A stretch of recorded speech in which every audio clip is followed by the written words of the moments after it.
Hey, well, look at this. We're live, and we've got some of the crew. I think we've got one more joining here in just a minute. And I've also invited some other people. I've sent an invite to Naughty Beaver. I've sent some invites to some other channels. And typically Naughty doesn't show up for these things, but I told him just join audio, audio only, or at least in chat. We love having Naughty here. So, hey guys, how are you? Fantastic. Good. Incredible. So, look, I want to first start off this show and say something though to all of you. Much respect for all of you, and such a deep appreciation for anybody out there talking about things, trying to uncover things, trying to help people understand things. Anybody that has taken the heat of it, awesome. We've got legendary Rex Bear down there in the bottom left corner. Legendary. In my own mind. Woo! And we've got the Marfugal News master, Adam, aka Marf. And up there on the right, we got Alex from Doenut Factory. Yeah, Alex from Doenut Factory. And right there in the top middle, you've got the meatball, the only one and only meatball, Jacob Israel. And hopefully we'll have Dex come on. I'm not sure. I think Dex is kind of moving in this direction. And when he comes into the green room, I'll make sure to bring him right on. But guys, I truly want to express my gratitude for all of you and for everybody that is doing this. So we're going to be talking about some interesting things, right? So the subject of this of the show is mass extinction, right? Ooh. This is literally a major news article and with a pretty serious study. So I'm just going to show that article. We're not going to read it just for the moment, but just so you see, this is in the Jerusalem Post. 6th mass extinction event in progress, and it's humanity's fault. Elon Musk says all species on Earth are doomed to extinction due to the expansion of the sun if we don't colonize other planets. So crazy, right? So I read that. I know what planet. The other day. Like yesterday. You just read that? The headline. I didn't get I saw the headline yesterday and I was like, wow. Yeah. So we're in the Matrix. I'm glad you brought number that 6. It's the number 6. And it's the 6th iteration, right? I mean, seriously, you literally can't make this stuff up. But the crazy part is guys, literally, because if we think about what's going on right now, it's going to be this new launch of 5G. Is it going to be famine? Is it these volcanoes and, mega tsunamis? Is it, another pandemic? Is it another plandemic? Is it, what the hell is it going to be? Is it going to be this war that literally is starting while we're making this show? Right. So, and is that orchestrated? And all of a sudden you've got, countries and people saying, oh yeah, all of that restriction stuff. Yeah, that's over. We're done with that.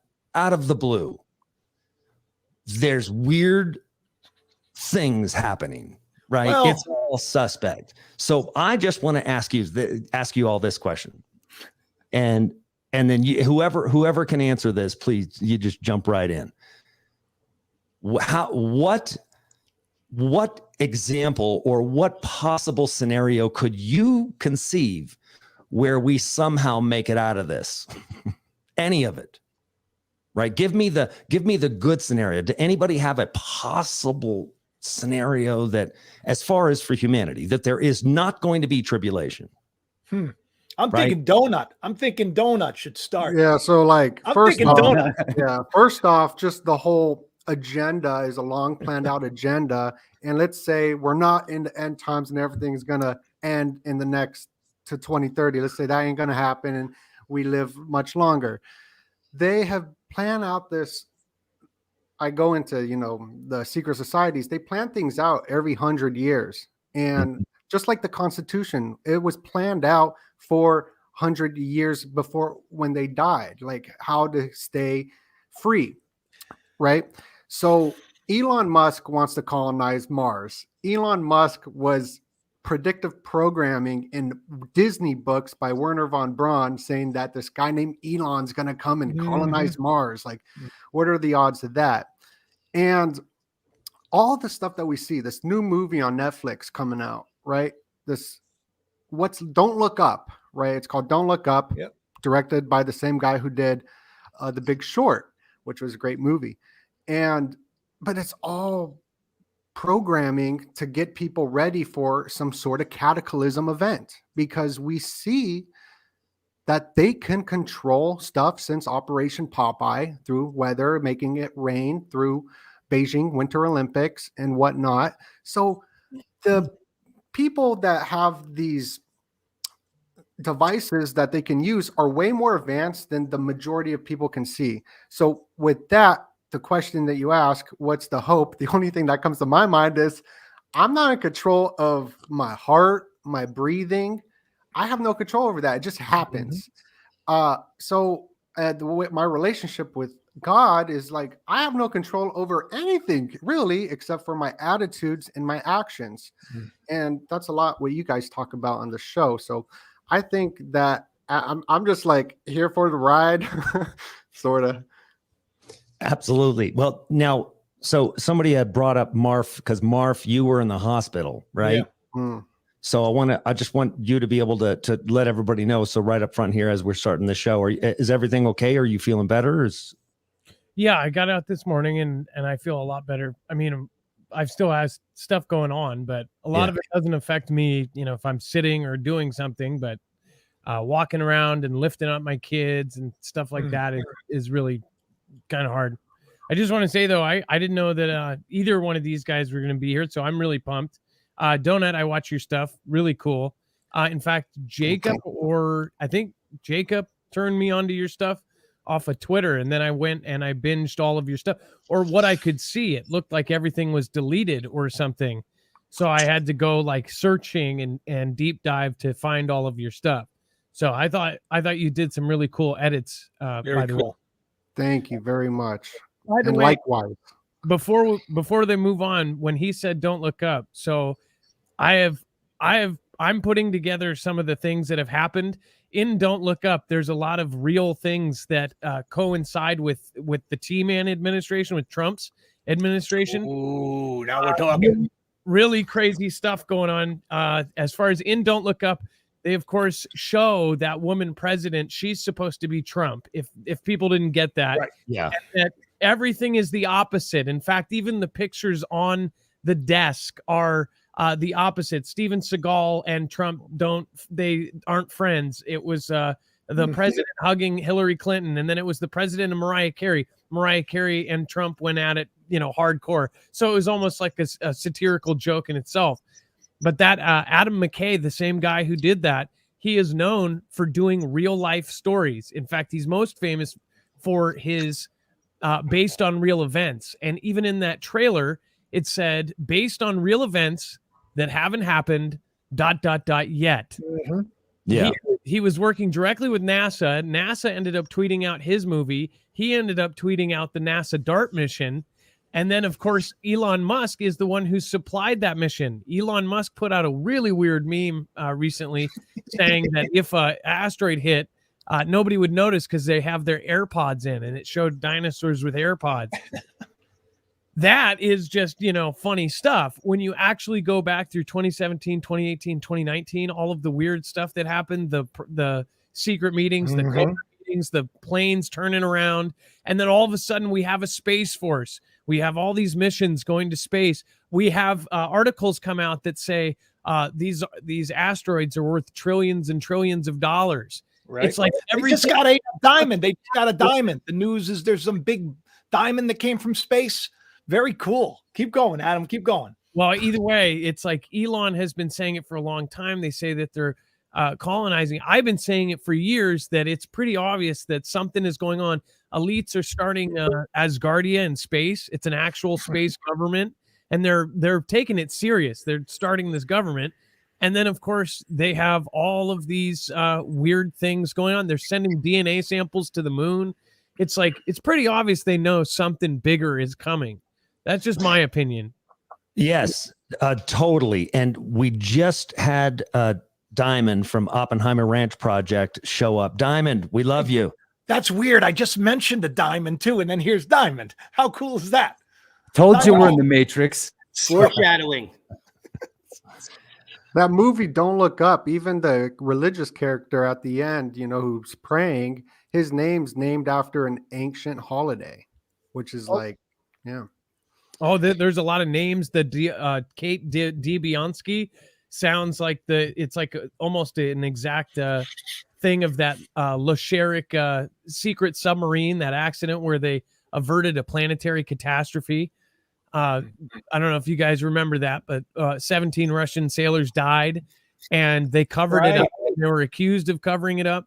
Essentially, at their funerals, all the 17 Russian sailors had this general come up and say that they died avoiding a planetary catastrophe, and nobody knows what that catastrophe is.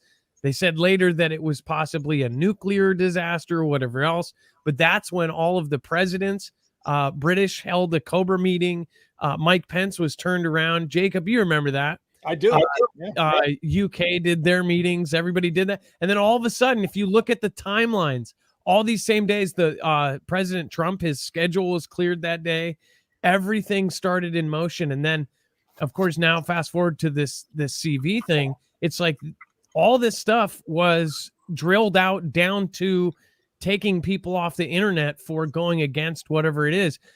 Also, that DSHS thing asking for they need in a short amount of time a creation for a mass fatality tracking system, rapidly deployable control points, like these basically controllable checkpoints. They need a broadband separate, like totally separate from cell phone walkie-talkie system that can be international. It's like, what is all this for? Oh, and then the bill that they put in so they can get internet, these satellite balloons launched in a short amount of time in case everything goes down. And this is all stuff that's like going through the House and nobody's noticing this stuff. It's like something is happening. You are. Even the presidential. What do you think, Rex? What do you think down there? Huh? Hey, man, what's going on up there?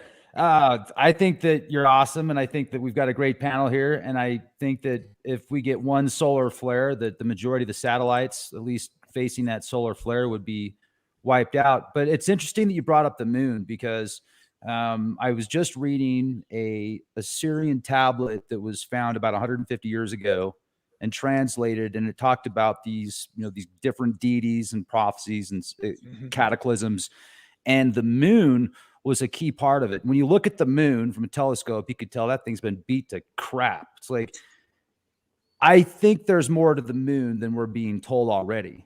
Well, they're coming up with that movie, or it's either a movie or a TV series about the moon impacting the Earth, which is kind of, from what I traditionally believe is that the moon is a result of something that impacted the Earth, but that's here nor there. But Rex and Diamond are probably, two people that know more about this stuff or have spent more time studying those specific things, right? Obviously, Diamond, you're quite more aware than most people of what the sun is doing and what impact that could possibly have on us. But aside from that, I want to show you guys something, because I want to get into that part too, because this is really, how is it going to happen? I kind of want everybody's opinion about what's the most likely scenario of the scenarios. So we've got, first of all, and Diamond, I don't think that you were here for this, but where basically, I'm just saying there are so many different ways, like if this mass extinction event that is in progress and it's our fault, you can read the article. It's just talking, it's really kind of blaming a whole lot of things on us. But the reality is, this is only mentioning just a few of the ways that we know that this can take place. Obviously, if the sun does some micronova event, everything's done. If there is a massive solar flare that does come in, we have a monstrous EMP. Yes, not only satellites knocked out, but none of us are communicating. No banks are going to work. Of course, that's mass hysteria, and people will kill each other at levels that you've never even seen before. So that's an ugly scenario. Then we've got right now Russia and its troops and what's taking place in the Ukraine. Very orchestrated, necessary on many people's different parts for different reasons that, everybody thinks it's about certain things, but there's a lot more to this story. Obviously, the Ukraine and Kiev was very much a part of the Trump legacy and also the Biden legacy, because they were accusing Trump of doing things that Biden had already done with Ukraine, stuff like that, right? So there's a lot of, there is the Khazarian mafia runs the Ukraine. Okay, so this is a much larger deal about over there. And so the stupidity of some of the things that we're seeing right now. So I don't know whether you've seen this, just, this is only an hour ago. Biden on Russia, if they invade, they're going to pay. Their banks will not be able to deal with dollars. First of all, you want to absolutely crash the dollar? Well, do something like that. But then he says, if they do, it depends on first. And then he says, oh no, they're going to pay in bodies as well. They're going to pay in human casualties. And so would that be NATO or would that be him? But then he all of a sudden backs up and says, it depends on what he does. If it's one thing, if it's just a minor incursion. So he's already having to back up from the things. This is how well that mafia controls him. Just think about that in this equation. This is not a good equation, because if Russia does get into Ukraine, take that, then that they're going to take down those mob bosses that made these shady deals with Burisma and everybody, right? So that's all, that stuff is documented. It's not like I'm bringing up some hyperbole here. You can go to Green Zone, Glenn Greenwald. He's done all of the research on this. He's probably the only journalist we still have on Earth right now that's not in prison. So it's quite insane what's taking place. So we have this Russia situation, which is obviously right now, as we speak, we could be at war at any minute. And there's lots of evidence to suggest that that's taking place. So what impact is that going to have on us? Does Russia actually attack us? I think that's a pretty likely scenario. This isn't something I think that's going to be relegated to, the other side of the world. And it's the first time that the U.S. would be in a war situation with somebody that actually can push back, not some, little Arab nation that doesn't have crap and they flex a lot of muscle and sound like they're all tough. Now, this is a very, very common thing. Like right now, the doomsday clock's panel, it's a minute from midnight, and they're like, it's going to be midnight anytime. And with that, all of a sudden now, England, Czech Republic, all of a sudden overnight are saying, Czech scraps mandatory COVID-19 jabs. Daily cases hit record, right? This is Reuters. Well, that's a good thing. Yeah, but why? I don't know. Point is, what did they already accomplish? That now I got ideas. We got everything. So this is what I'm saying. There's some really crazy stuff, and now Biden says we're not going back to lockdowns. We're not going back to schools being closed. The CDC has already said that cloth masks don't work. So they've released a lot of new stuff. This isn't. I'm not quoting. I got a quick answer for that. What you just said. CDC. Why they're doing this now? Yeah, they know how many people are going to take this jab. They know. Yeah, they've put out the only way they're going to get people to take it now is force. Mm-hmm. So the line's been drawn. People have either taken it or not taken it based on their own reasons. And people are very upset because a lot of people are still. I mean, like we have, Danielle's considering, because she got the Pfizer like when it first came out because she's a teacher, and she's like, I don't want to do this booster. It's not working. All of her friends that got the booster had. Yeah, one of Ethan's friends, he just went through it. Now he's got COVID. It's like, well, Israel's on their fourth booster, and they said I know, and they're the worst ever. They're the worst ever. So it is. New York Post came out said flat out 4 doses don't do anything today. New York Post. They said Israel. So 4 doses. Good thing. This is a good thing. The plan's coming together. Yeah. Thank you, Lord. Yeah, but here's the whole point. Look, it's almost like that they just can't get away from themselves. They have to have the world be completely destroyed one way or the other. So, gosh dang it, this thing that we somehow maybe possibly leaked out of a lab somewhere now didn't do what we wanted it to do, or it's going to disappear. It's going to disappear. One day it's just going to fade away. I think they'd accomplished what they wanted it to. Remember Trump said that? What that is, I'm not going to say, but there could be lots of. Have you heard of the Internet of All Things? Mm-hmm. Yes. The Internet of All Things. Well, let's just put it this way: they want you connected to the Internet of All Things. Well, how are they going to do it? Well, there's ways we could talk about, but Diamond, you're being awfully quiet over there, man. Yeah. You have something to say about this. You're muted, brother. Oh, that's why he's muted. All right, let me unmute here. what I would chime in with is we are experiencing a magnetic excursion. The magnetic field of our Earth is exponentially decreasing in strength. This is going to allow more cosmic rays in, more UVA, UVB, maybe even UVC. It's going to be difficult to move around the surface potentially in 15 years, 20 years. So, and the highest levels know this. They're preparing for forced global unrest so their ends meet their means. I mean, Jeff Bezos has had cement trucks coming into his underground facility for 12 years straight, and they're still going in there. He's making a huge underground bunker system. He also has rockets to get off the planet. So the highest level people, the richest people, know what's happening, and the interim is going to be the shit show, socio-political, economic turmoil from wars and shortages. And if a solar flare, a big one, comes towards Earth with our weakened shields, so to speak, the magnetic, going to cause grid failures, maybe minor, maybe major. A big solar flare, like a Carrington event, would wipe out the grid on the entire Earth, and the Earth would literally light on fire from the arcing in the wires. Major cities would all burn. It would be amazing, and this is our future. That a lot of people know this. Well, you're right. You're right. It's just very depressing. It's like, where's my controller? Well, see, this is why. But see, guys, but this is precisely why everything I always try to come back to and talk to is that you can already see it, right? So even Dr. Malone's been talking about mass psychosis. People are in deep trouble, right? And this is about maintaining your crown. We got to keep ourselves together, and this is why everything I've talked about.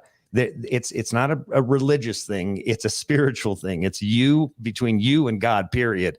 And who that is to you, I'm not here to debate you, right, about that. Who it is and what it is for me, that's what I talk about here. But always it's going to be the same thing, that they're going to accomplish one way or the other, in my opinion, whatever happens here first, aside from what you're talking about with the sun. And I think they probably have a little bit more control over that, or at least somebody does than we think. So this is a program that happens more than once, right? So can I point one thing out from what he said? That also, I don't know if any of you noticed, but Elon said he needed to speed up the rocket production. He said that they would need to be making them every 3 weeks. Otherwise, they would go bankrupt. This was a big thing a few months ago. I was wondering, because I believe, and I agree with Oppenheimer, I believe that they are all preparing for this. Atlas Survival, he said that one of the top 5 billionaires of the world was using him. I think after what he said, I think we can all guess it's probably him, right? He's local here. And I've heard rumors from people here in Seattle. In fact, I did a YouTube short that I saw him down by the Walgreens downtown. I remember that. Without security or anything. That there was rumors that he was looking for construction companies to do that.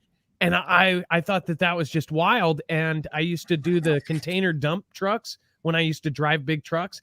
And I talked to all of these guys, and they're like, yeah, they're dumping out dirt out of his property like crazy. So what he said is pretty crazy, because I actually heard the construction side of that from some of my friends. So I that is like confirmation to me that this thing is just really creeping me out. Well, here's the other thing. Melia and I had during some research, and in fact, I think she even knows somebody at one of the companies. I can't recall what it was, but we had talked about it, that there was a government contract award for the robotics company that could make a robot that could dig through miles of ice. Right. And basically, so that if they are underground and this event takes place, and there is another very much and very likely mass extinction event, which is just a hyper freeze of the entire planet within minutes. And that can take place in certain things. So it's a terrifying thing that they're awarding these contracts for these robot companies to basically dig you out of it. It's also, I'm glad they're doing it, preparing for it. Also, like Elon Musk, he's got a company called Boring. that digs underneath the ground. So all these people, and he does the rockets as well. So all these billionaires have the tools to do these things. And to touch on the IOTA thing, the Internet of Things, who's pushing the Internet of Things in a dumbed down fashion? It's Elon Musk with Dogecoin.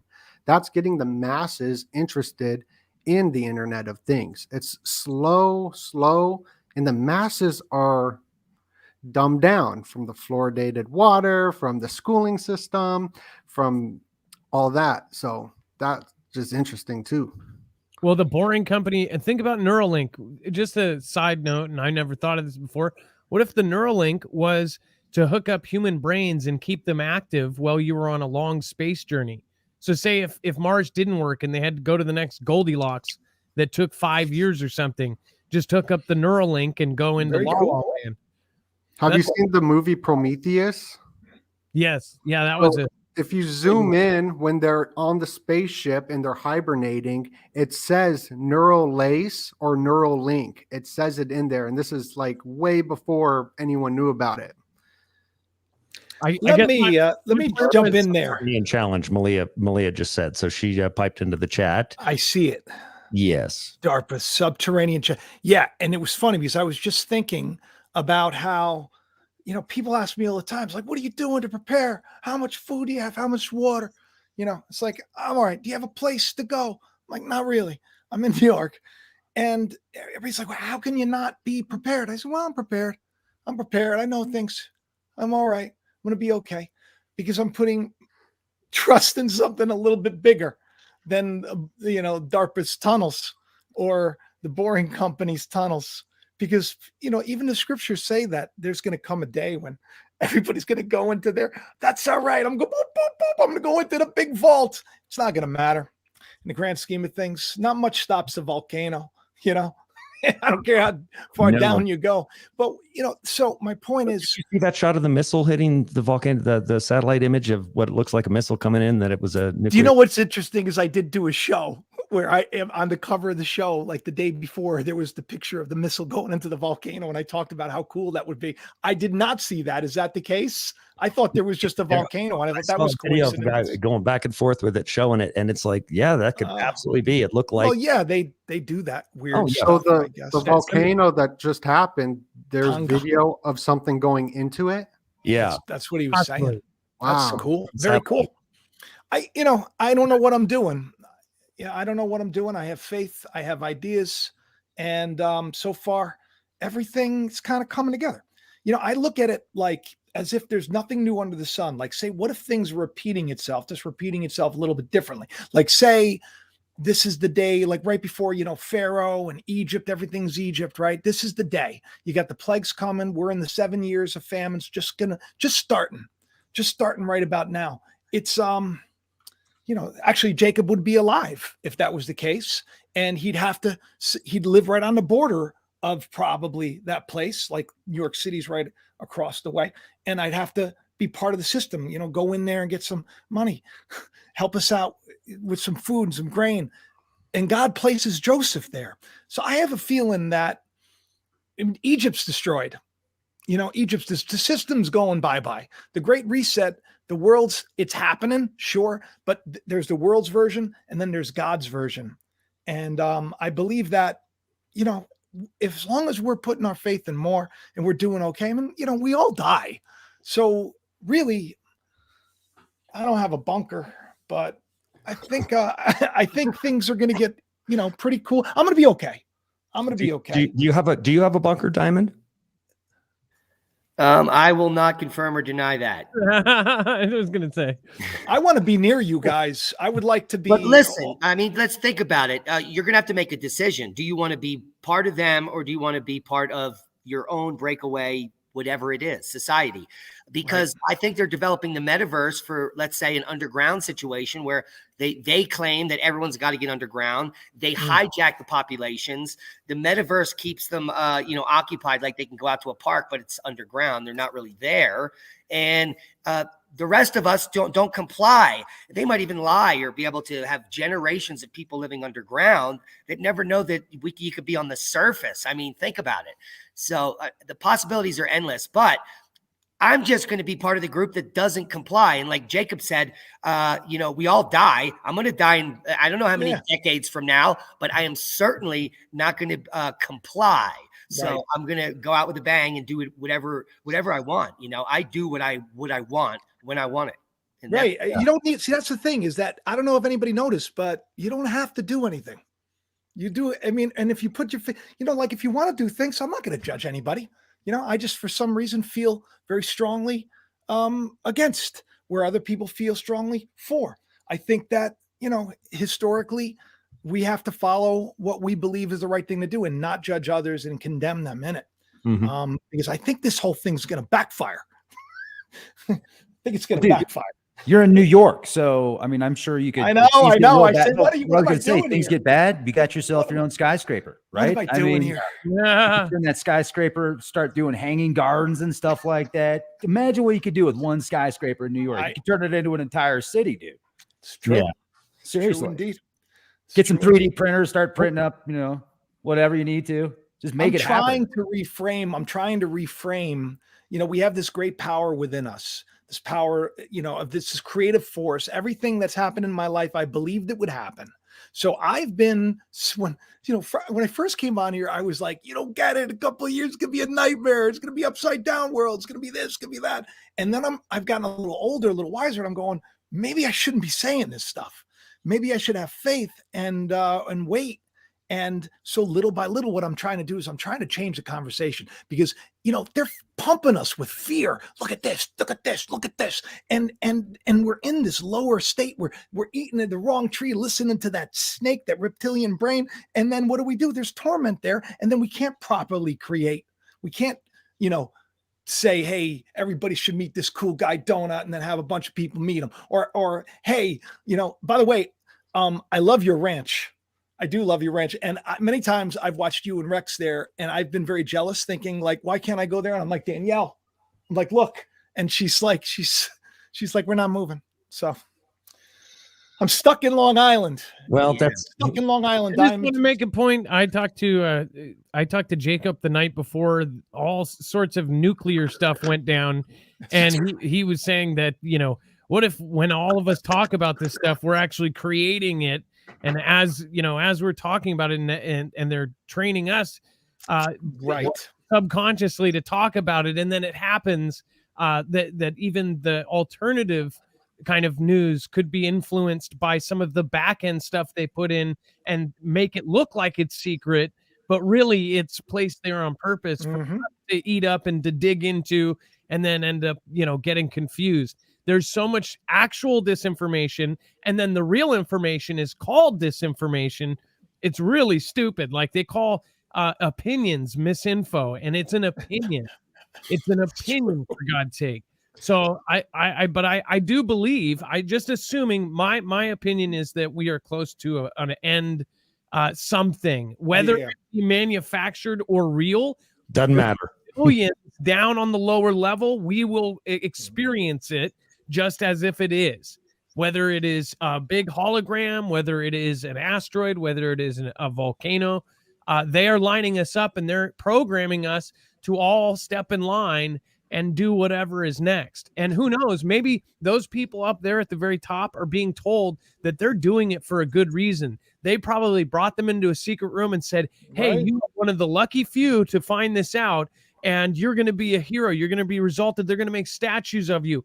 You're going to have to lie to the people. You're going to have to make them do all this stuff. But really, in the end, you're saving their life. We're getting everybody tracked. So after this thing happens, we can find them. We can find everybody. Yep. Yeah. Look, this is what I've always said, Barf. I totally agree with you, is that I've always said whether it's fake, whether it's manufactured or it's actually real, right? Whether it's a manufactured EMP from the sun or something, whatever. However it happens, whatever, the result will still be the same. Just because false flags happen doesn't mean they're fake. They don't have problems killing millions of people. They don't. They do that. They're called things. They're burnt offerings. How about that? That's the best phrase. It's a burnt offering. And, and they worship one that really, really likes that kind of stuff. So we do have those folks in the world, sadly, terrifyingly. But they're going to make damn sure with tribulation because that's really what it is that we get in the metaverse, the Internet of Things, as Rex says, right? Because then now think about this. Does that mean when scripture says that they will seek death, but death will flee from them? Is that what that means? That you're now in the metaverse, plugged in, literally like the dude in the tube, surviving whatever's supposed to be surviving, and you're the energy. There's an economy in there and all of that, and you never have to leave the tube. You're fed. Where do you think pod people came from, man? That's the term pod people. I mean, they thought about this years ago. In the near future, you will see people going to timeshare presentations. They will be sold into a metaverse type scenario where they actually go into the pod, and guess what? They will be mined. You will see stadiums of people in pods in the near future, and similar to what they're talking about now with the 060606A1 system that mines your data based upon your body movements and thoughts and activity, etc. So you go into the pod, you're living a great, what you think is amazing, and you're being literally mined. But here's what's interesting. You could they're doing experiments on time where if you're in a digital reality, imagine living 10 lifetimes or what you thought was 10 lifetimes in 1 minute. So what you just talked about, but think of all the data they could collect on you. You think you're alive for 10 lifetimes and all this information they're collecting from you and the machine is collecting from you while you're in that 1 minute. It's just wild, man. Well, nanobots. I predicted this yesterday. Nanobots in the food, and they're going to talk about it soon. They are. Yeah. I just saw an article today. Nanobots. Nanotechnology in the food. Oh my God, they're spraying. But hey, before we move on, I just wanted to point out, have you noticed how all of the younger people are leaning towards the tiny home thing and smaller and smaller, and they're already drilling us into, hey, there's not going to be much space. We're all overpopulated. Again, Elon Musk said people need to have more children. And he said smart people, even smart people, think that we are overpopulated. He said humanity depends on us actually populating. He knows stuff. He is connected with SpaceX in the government, Neuralink in the government, the Boring Company in the government, and Tesla is doing grid backups with their battery banks. So the guy is in the know. People make fun of him, but he is a legitimate end of the world kind of theory guy. But nobody thinks it's stupid that he says these things because he does know. So I'm looking at him, and he's been telling us for years, showing us these memes of, it says, "Oh God, the economy." That meme, if you've seen that, and it shows the asteroid going through Earth, and it says, "But actually, ... and it shows us. But and then all these missions going to the asteroids and trying to blow them up. The NASA simulation with FEMA in New York trying to evacuate. Stop reminding me. So all I'm saying is to say just this is happening. Look at how they are. It's what Oppenheimer is saying is right, and Rex is saying is right. They're selling us on this less space, that we won't have property, that we won't have big houses, that you want to be in these tiny little pods. Because you're not going to have to leave that tiny little pod. You can go to Mars or wherever you want inside your head with Neuralink. But I think that they didn't do their due diligence and they really missed the ball on this, or something else is going on, because the sun and our weakening magnetosphere, which is a cyclic thing. It is happening and it is going to continue to weaken, is not going to allow for a metaverse. It's not going to allow for satellites. It's not going to allow for technology, maybe underground, hidden, or extremely protected. But if we get a Carrington or a bigger event, everything is fried. Everything. You have to start from scratch. So I don't get it. And additionally, we're in the ascending yuga, and you could call it spiritual awakening, whatever you want to call it. But people are waking up. It's been going on for decades. Scientists are getting downloads. People are opting out of the system, like me a long time ago. I don't believe it, and therefore their false narrative doesn't exist where I live. I don't live in fear. I live under what I'm creating. And just like Jacob said, I am where I am today because I believed it 12 years ago. I manifested. I had a mantra. I meditated what I wanted, and I saw the future. And now I'm sitting here. It's totally insane. So something is weird here. All this work on metaverse and pods, like Rex is saying, but we're going to be having solar flares and a weakened magnetosphere for a long period of time. So maybe there's a lot of underground networks and it's hardened. That's the only thing I can come up with. The unexplained booms that we've been hearing across the country and across the world. What if they've been doing that? What if they've been preparing us for our underground homes? Nobody can explain these booms, and everybody's heard them. The amount of these newscasts that have respectable people saying all these booms are happening, and they don't make an earthquake. There's nothing. What the hell's up with that? Yeah, so they're not fixing the infrastructure because they're going to suck tens or hundreds of millions of people underground in these tunnels, pop on RV masks, VR, virtual reality masks, feed them some Soylent Green tube food, and that's going to be their army. I mean, it might be that sick. The Matrix. Nanobots. Well, and I hope we're already there. Here's the crazy part about this. I hope we're already there. So, you know what I mean? Do we have to recreate it? Maybe we're already there. They just said the universe is pixelated. That was like the news today. Everything's pixelated. Maybe we're already there. I want out. Well, hey, Rex, I did a show called Sex in the Metaverse. And not that long ago, because I was talking about how, that the gravity of what it is. And, I've been building that kind of tech for a long time, way back with the, in fact, Alex, you and I were talking about this the other day, the Quake engine. So I built on all of that and realized that, gosh dang it, I helped them build this crap. It's just nuts. We get used. It's your fault. It was fun playing. Well, then let me ask you a question. Then, because I've envisioned this.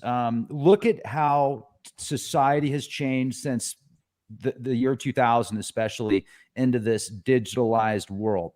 Well, when you have a society and people can actually tap into the virtual reality world, and it's a whole new reality for them, and it gives them a chance to escape the chemistry in their brain. Some people, especially with addictions and certain opportunities that they need to work on, they're going to get sucked into that even more than what people already are into the video game world. You've got games like Halo that get more news than the magnetosphere collapsing. A lot more news. You've got giant video game companies selling for $40-60 billion to other giant tech companies. And I'd actually like to get into that industry pretty quick because I've got some ideas to actually unplug people in the system, if that makes sense. But it will. Talk to Derek.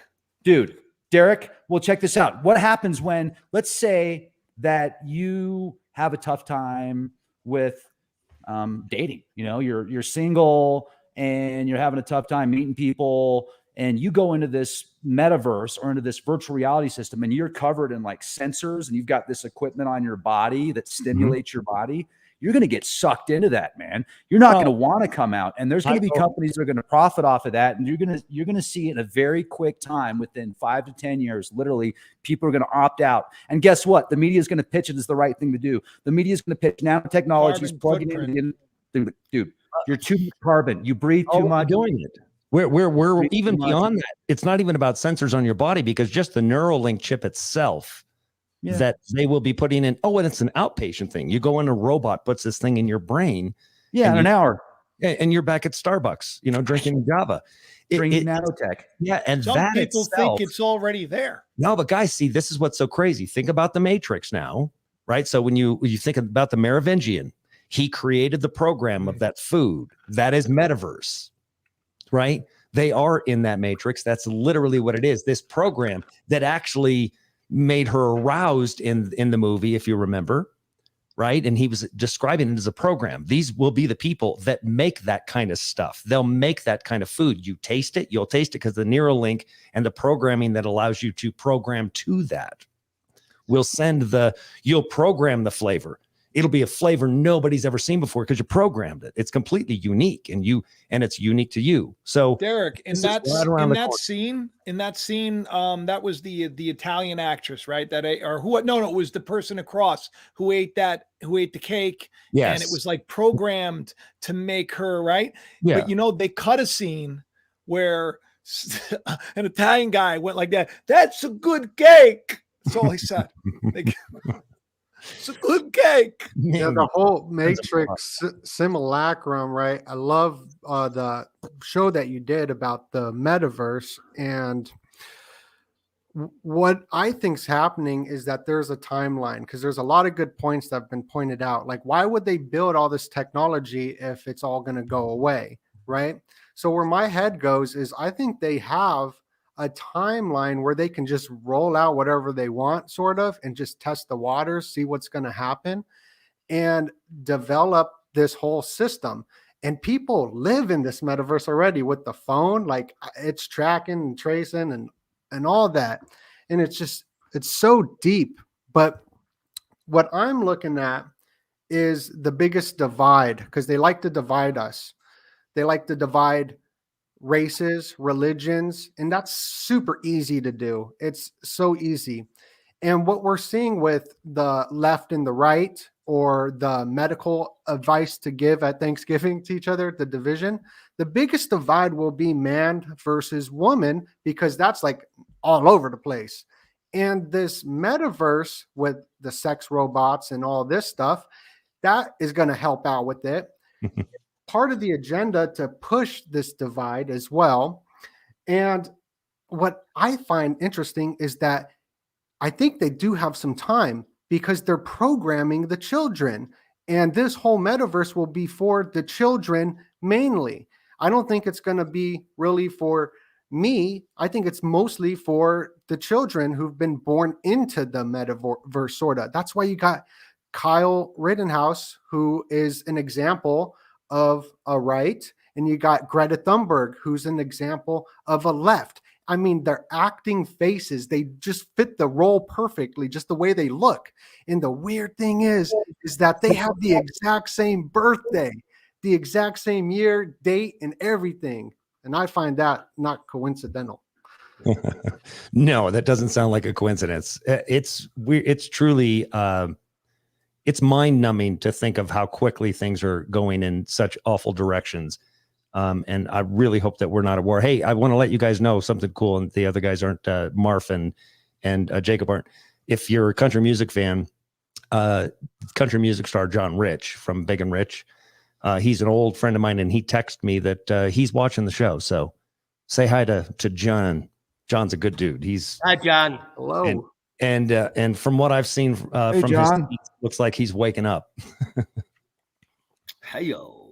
Yeah, it looks like he's waking up to some craziness that's going on. But It's all about nanobots, bro. yeah, Diamond, To but save the world.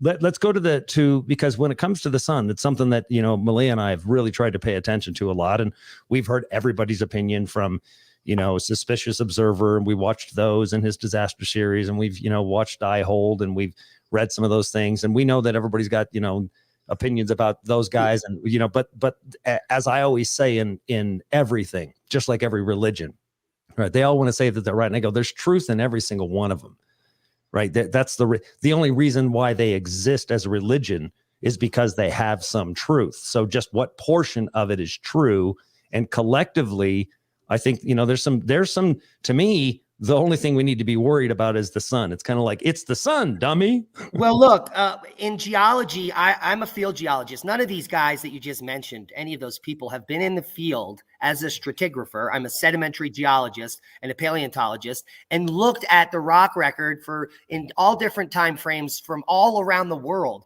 None of those guys have done that. I've done that, and I taught it at the graduate level at university. And as a stratigrapher, my mentors were catastrophists. They created a theory, a hypothesis called the pack hypothesis, that explained something that was completely uncanny, that throughout all of geologic history, we can see this recurrent catastrophe cycle. It happens again and again and again and again, and it never stops.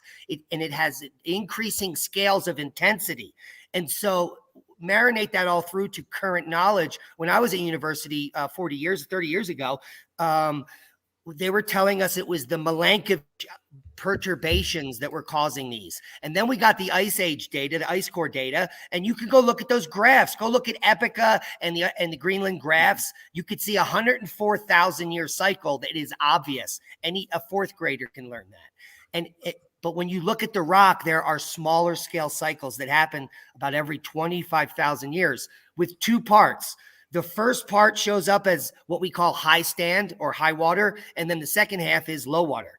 So what we're looking at is a cycle that causes sea level to change hundreds of meters every 12,500 years. This has been going on forever, as far back as you go. I went back in the Paleozoic. It's happening 500 million years ago. It's happening 200 million years ago in the Triassic. It's happening 120 million years ago in the Miocene. It's happening all the way up to the Key Largo limestone, which is the last cycle boundary 12,900 years ago. And we are on the next surface, which is an unconformity, and we are on the sea level.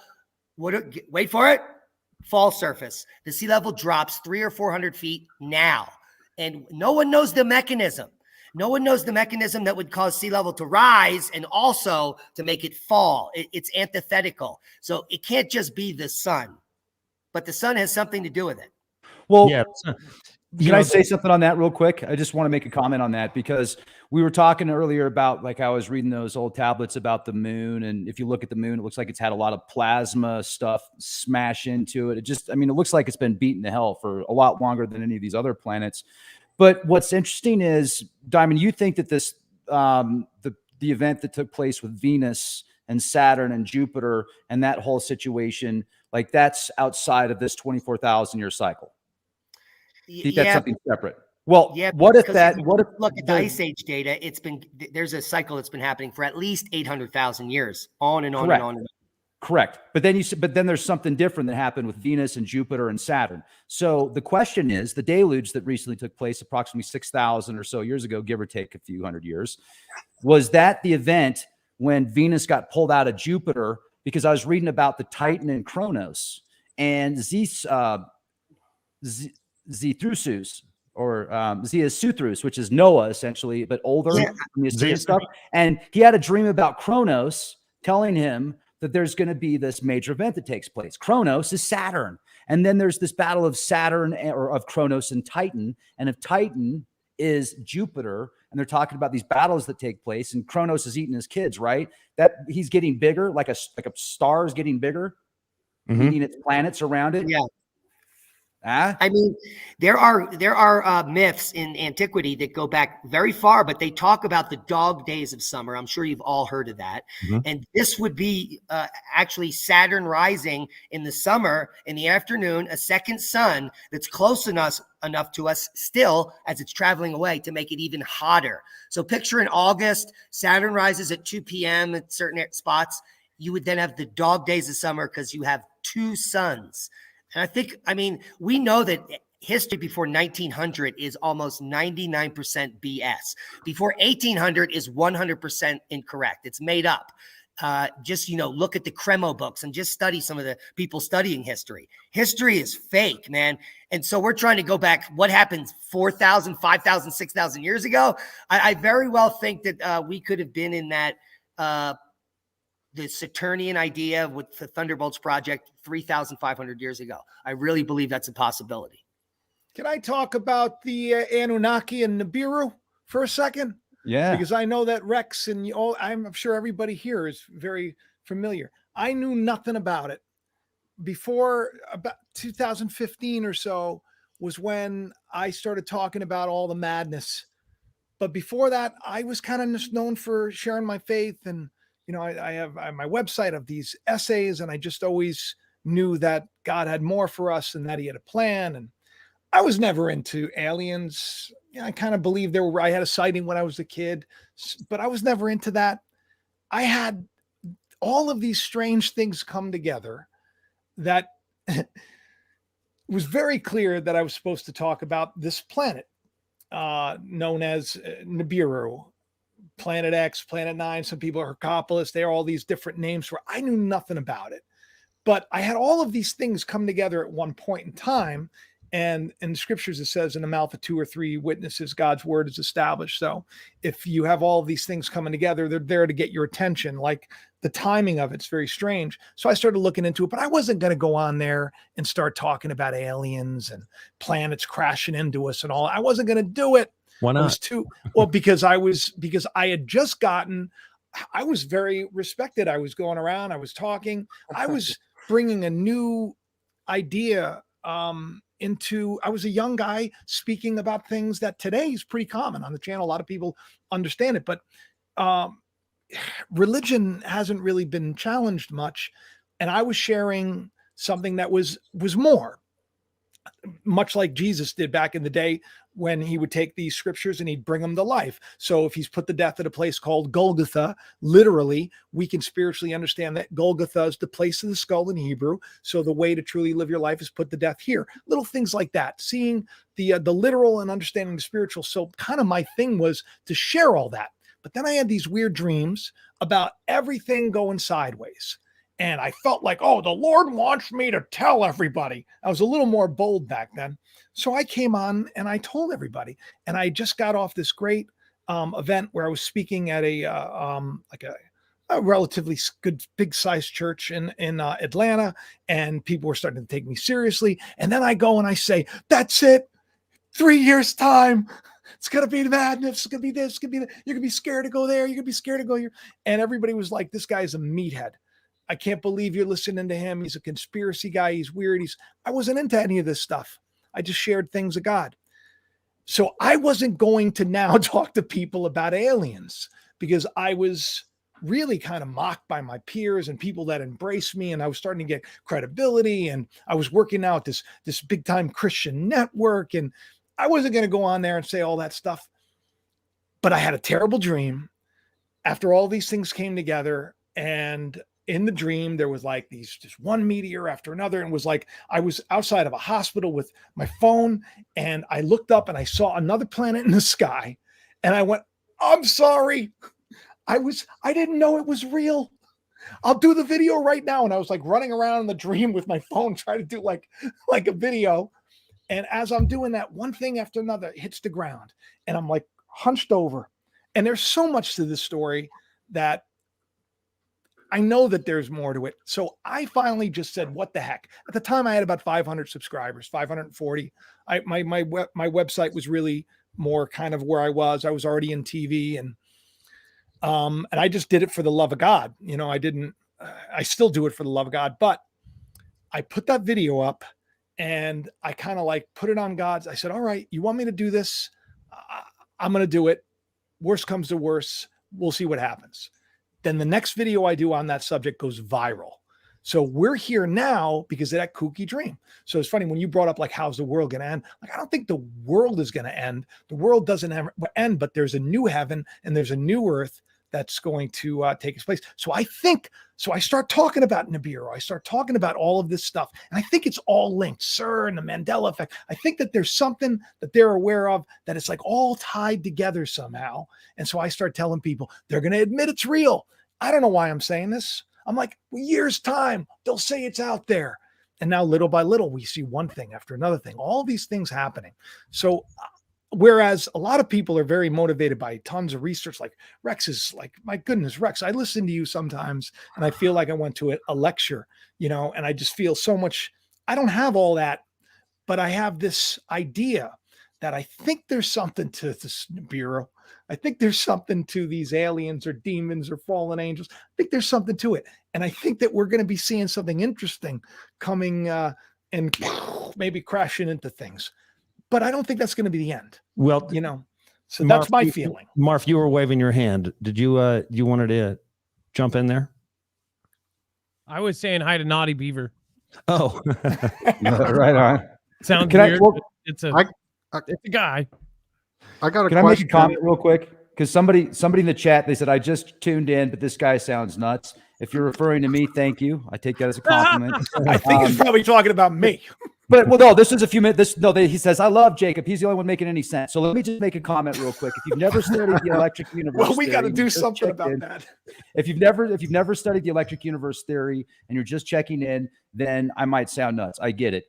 If you haven't studied the Saturn, Mars, Venus, Earth conjunction, then you could definitely think that we sound nuts also, because people are saying that at that point in time, Saturn, you could barely see it. And if you've studied the electric universe hypothesis and read many of these ancient tablets and mythology, a lot of these deities, they will connect to astrotheology. So for example, Titan or Kronos. Kronos is referred to also as Saturn. And if you study Shamash, which goes back even before Kronos, before the Greek god of Kronos, you had Shamash, which was considered the sun god. And then it went from Shamash to Utu, which is the new sun, when that could have been on Earth. You're under this specific star, which would have been Saturn, much larger at that point in time as Shamash. But they took these gods and these goddesses and they deified them and they gave them certain names. That's why many of these ancient Roman and Greek gods and goddesses were connected to planets, because think about a planet. And especially if there's cataclysms going on, and Nibiru means the crossing. So Nibiru could be a planet, but it doesn't necessarily mean it's Planet X. It could have been Saturn. It could have been Jupiter. It could have been a galactic wave. We still don't know. But when you study these ancient cuneiform tablets that parallel the Old Testament and Genesis and many of these mythological texts, you're not going to think that I sound crazy, because you're going to be able to put a name to these deities. And I just did three parts actually of, can I do a screen share real quick? No. Yeah, you should be able to. Okay, let me share this screen real quick. Actually, you and I was done a I few was shows on behind that. that too. I was listening while I walked away. I would love to hear that or see that. Let me. I have a side note here. There, just think of the Mayans. They had a god of Mars that was a scar-faced god. He had a scar on his face. Now, we only recently saw the Valles Marineris on Mars with telescopes. So, and that's in recent science. So how did they know what Mars looked like unless it was really close and they're looking at it, which has been told by in other myths. So Mars, and the Mayans aren't that old. So Mars was recently nearby, like really freaking close, in order for us to see the Grand Canyon on Mars. Think about that. How else would they have seen it? It is a red planet. It is a red planet. Why? It's got a lot of iron oxide. Why in the hell, pardon my language, like would somebody say, okay, they had the Pyramid of Giza that we like, can we duplicate that today, especially when it was built the way that it was? They've got 100-ton, 1,000-ton, 10,000-ton blocks cut to perfection in China, 10 times the size of Baalbek. And people are like, oh man, cavemen were walking around knocking chicks with head, like over the head and be like, you bud, ooh, we make fire. No, man, you had a refined world civilization where men and women were thriving together. And then something happened, a major cataclysm happened. It wasn't all made by aliens, okay? That's saying, so easy to do, a caveman could do it. Yeah, they built megaliths. Where's the tools? So to think that they didn't have a telescope even, I mean, come on. You got the Pyramid of Giza, you got Göbekli Tepe, and we can't make a telescope, man. They had an intergalactic network. I mean, they were telepathically going places that we can't even imagine right now. Inky and his me's, right? He had these me's, these things that could, if anybody hasn't, I mean, I just suggest that you read the Zechariah Sitchin book just as a scratch. There are some variations that people don't like as far as his translation of the cuneiform texts. But Rex and I have talked about this on a show long ago, and it's been a long time since we've been on a show together. But we've talked about Enki and Enlil and all the parallels of the stories, and Ziusudra being Noah, essentially, right? But they, in these texts that are 40,000 years old, they talk of, for instance, when even Enoch, when he's given a writing tool that looks like a feather with a talon on it. That's the description. And it could write in stone like butter. That's a laser. Like, you know what I mean? It's like, hey, that's a laser. That's a laser. And so you have 40,000-year-old text talking about and describing it, and even ships and flying things. And then you've got even some of the ancient or less ancient, 2,000-year-old paintings that have spaceships in the air. Right. So it's not like that this is a new thing, but it could be interdimensional. And as you're talking about, Diamond, this is where I'm trying to link these things up, that when our magnetosphere is weakening, well, what do we let in outside of other than the sun? Right. But this is an electric universe. What other frequencies, what other things manifest themselves as in the days of Noah? What does that mean? Maybe there are dimensional creatures here. Maybe there are dimensional giants here. We can't see them, but yet something happens with the sun, kind of like a weird reflection that's going to allow us to see it. It says that in scripture that men's hearts will fail them for fear. They're going to have a heart attack on the spot. What would they possibly see that could do that? Well, one thing that we've concluded is that probably the human brain powers up. The more cosmic rays come in, those that can handle it, our brain function starts to rise up towards 100. And I want to be a can you superhero. imagine if everyone is telepathic and then you can hear everyone on Earth, people are going to stab themselves in the eye with glass. I mean, Oh yeah. people can't even handle their own shadows. So unless you're, and that's why people don't do well on psychedelics. If you haven't done deep spiritual work in your past and all the skeletons in your closet have been dealt with, you're going to have bad experiences on psychedelics. So if you turn your brain on and become telepathic and you can tell when people are lying to you and all that, people are not going to be able to handle that. Certain people will rise to the occasion though. So I think that's what we're looking forward to. This is the next age the Mayans were talking about, the next Earth. We've already entered it. And the people at the highest level are scared because millions of the population that are telepathic are far more powerful than they will be. I want to say something because I agree with you. I do. On a spiritual level, I want to be a superhero and I feel like it's happening. I do feel like there's a shift. I feel like things are going in the right direction. I got to be honest with you. Matrix Resurrections is the movie that's going on right now, right? Not just Resurrection anymore, because in 1999 or whenever it came out, that was kind of like, that's when I had my first kind of real opening, eye-opening moment. And then when the twins came down, it was like, I remember seeing the picture of the twins and I go, the twins. And then I was like led through scripture of the two men in scripture, the Adam and then the last Adam, the Cain and the Abel, the Ishmael and the Isaac. All the first bunch were all killers. They were all hunters. Adam brought death into the world. The last Adam brings life. Cain brings death. Adam's a shepherd. Abel's a shepherd. Yeah, all of them, all the way down the line. Firstborn, secondborn.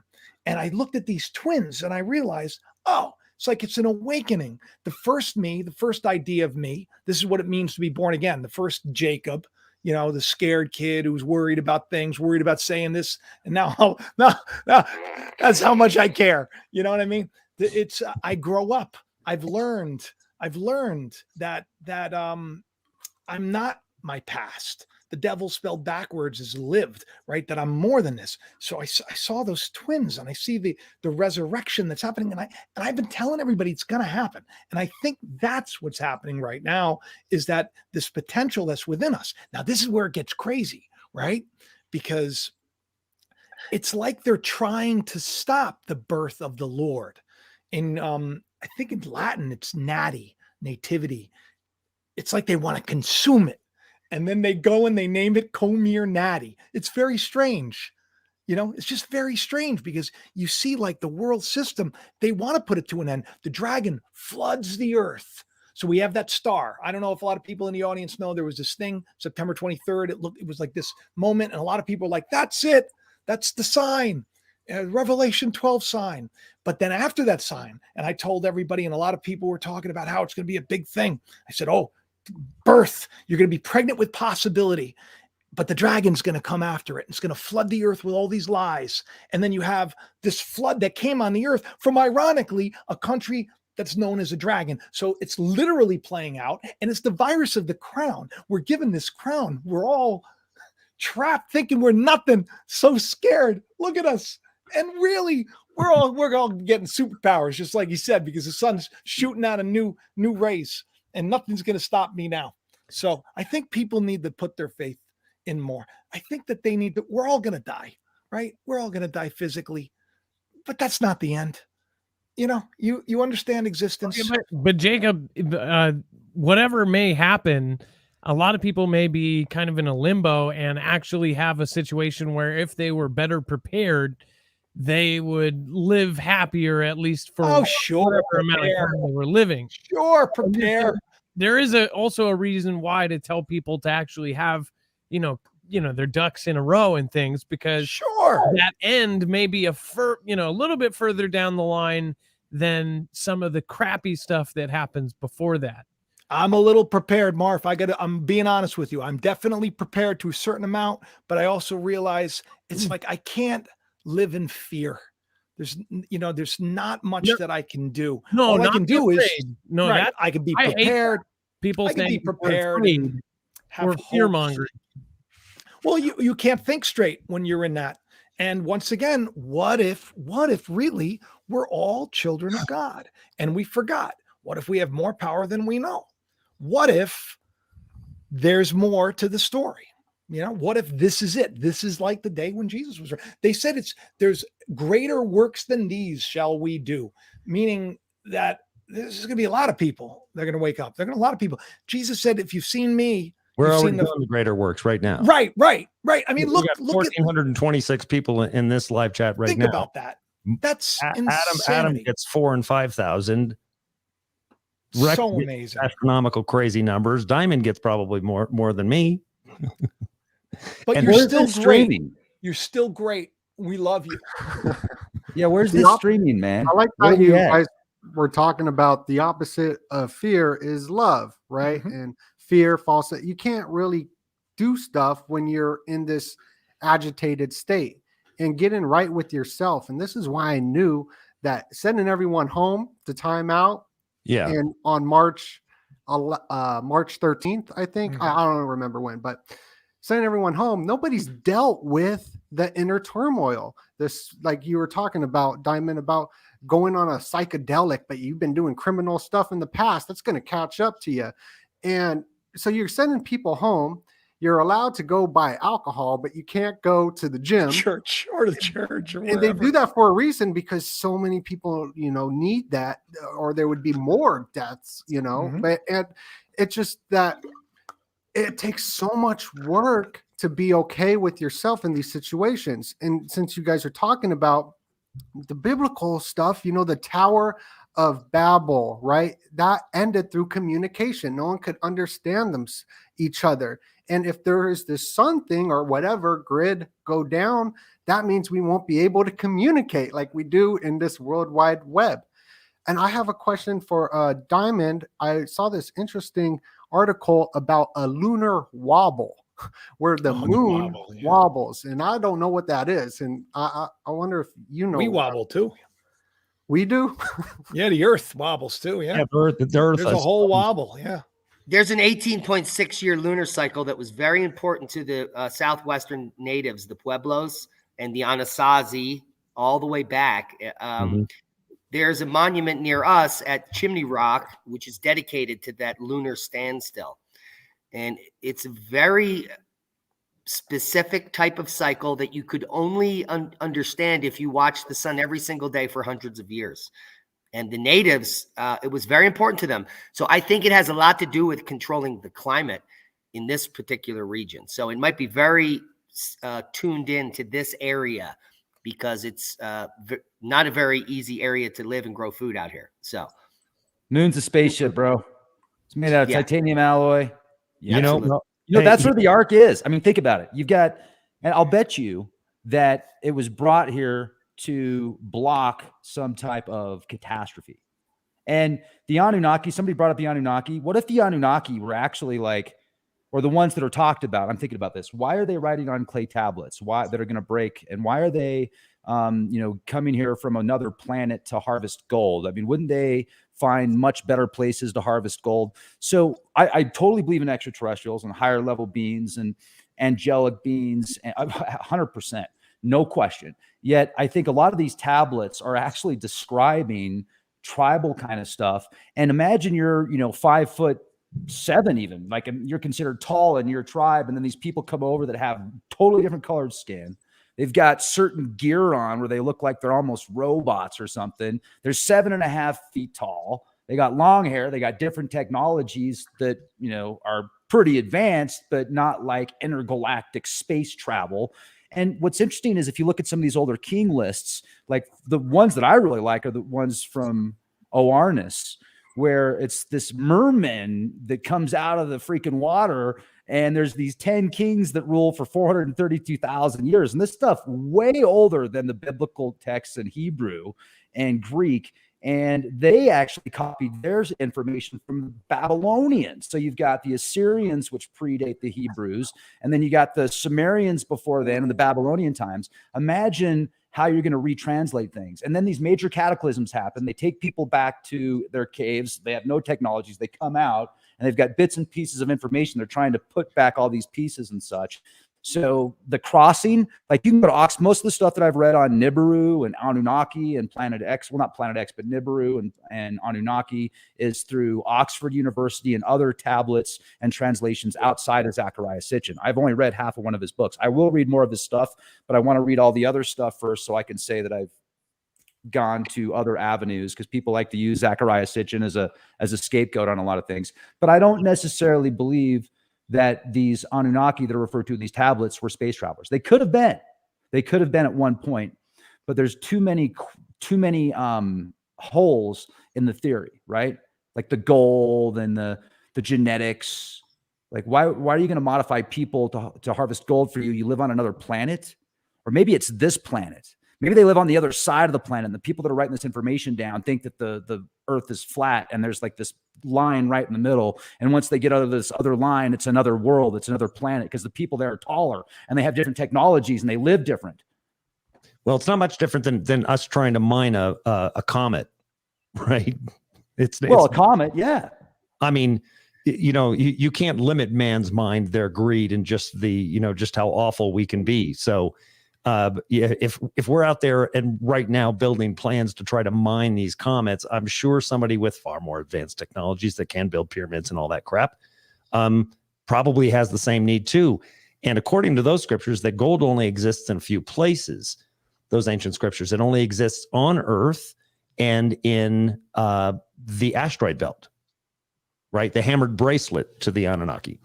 The hammered bracelet, as they described that. Now, so to me, that's where you had that original impact from on Earth when it was Tiamat, if you're going by the Sumerian text, and half of it is what we live on right now, or that's the supposed model. And that's why their continents are broken up. It was much bigger at one point in time, and the impact changed the location of it. That's my theory. The impact changed the location from where it was in the hammered bracelet to where it is now. I respect that's why we can actually live on this planet at this distance from the sun. But again, let's say that something happens and we move again. It's not going to be so good, right? The solar flare that you're speaking of, that Carrington level event, yes, it's going to fry everything, electronics and all that. But is there anything with that where the core of this Earth and then how it reacts? Not quite sure. Whether it's just pole shifting or how it's functioning or whatever the toroidal aspect of this planet is, does it push us into a different place? And is that a possibility? So that's one of the things. But we've been talking all day about the mass extinction event and which one is it? Is it the Anunnaki? Is it, so just if you could pick one, you've basically made it clear. You think that that's kind of the end game, right? The sun with a massive Carrington level event. Well, yeah. As far as the near term, we're talking 3 years. We don't have much time. Wherein a large solar flare is potentially going to be Earth facing. We're in solar cycle 25. It's going to peak in 2025, and so from now to 2025, in my opinion, there's going to be a large enough event Earth facing that things will start to happen. It'll probably be a regional outage. Let's say if it hits Europe, all of Europe's down for a year or more. We're going to witness this shit hit the fan because of technology, and we're going to watch it unfold. So, and it's just going to be global unrest and people trying to get in there and steal shit. And it's just going to unravel from there. Now, as far as the big event, I think that's a few decades from now. If the magnetosphere weakens enough, the energy that comes in through the poles is going to heat the core. And just like the sinking of Atlantis, I think that all mountain building events, and there's huge tectonic events where plates move up and plates drop down and mountains are built, volcanoes go off, all because of this increased energy coming from space. And at the same time, we have to go underground and can't go out during the day because of the radiation. And so we have to change our lifestyle. And that's where the whole caveman came out. And then, it takes a couple generations to go back out again. So that might be the long-term future we're looking at. Yeah.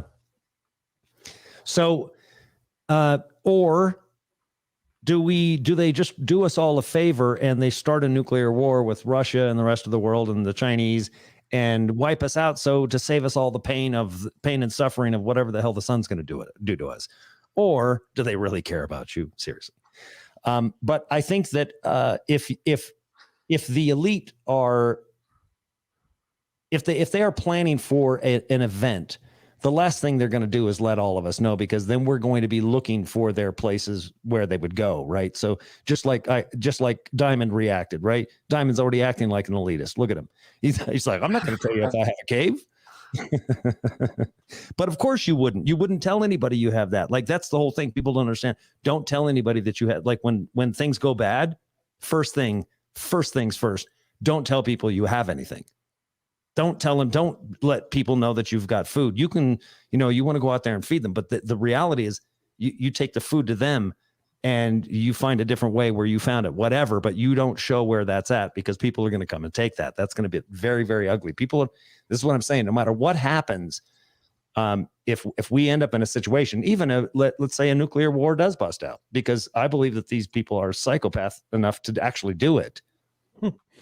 I would like to weigh in on a couple things. By the way, hi BP, BP Earthwatch is in the chat as well.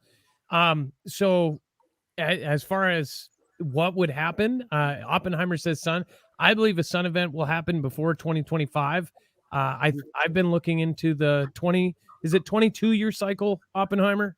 It's a 22, right? Or 24? The full magnetic reversal of the sun back and forth, one full flip, is a Hale cycle, 22 years. Half of that, one half of the flip, is a solar cycle. Okay. I looked in, I heard that the White House was starting to go by a new measure, that they were going off of an 11-year cycle. And then consultants came in during the T-Man era and kind of changed that.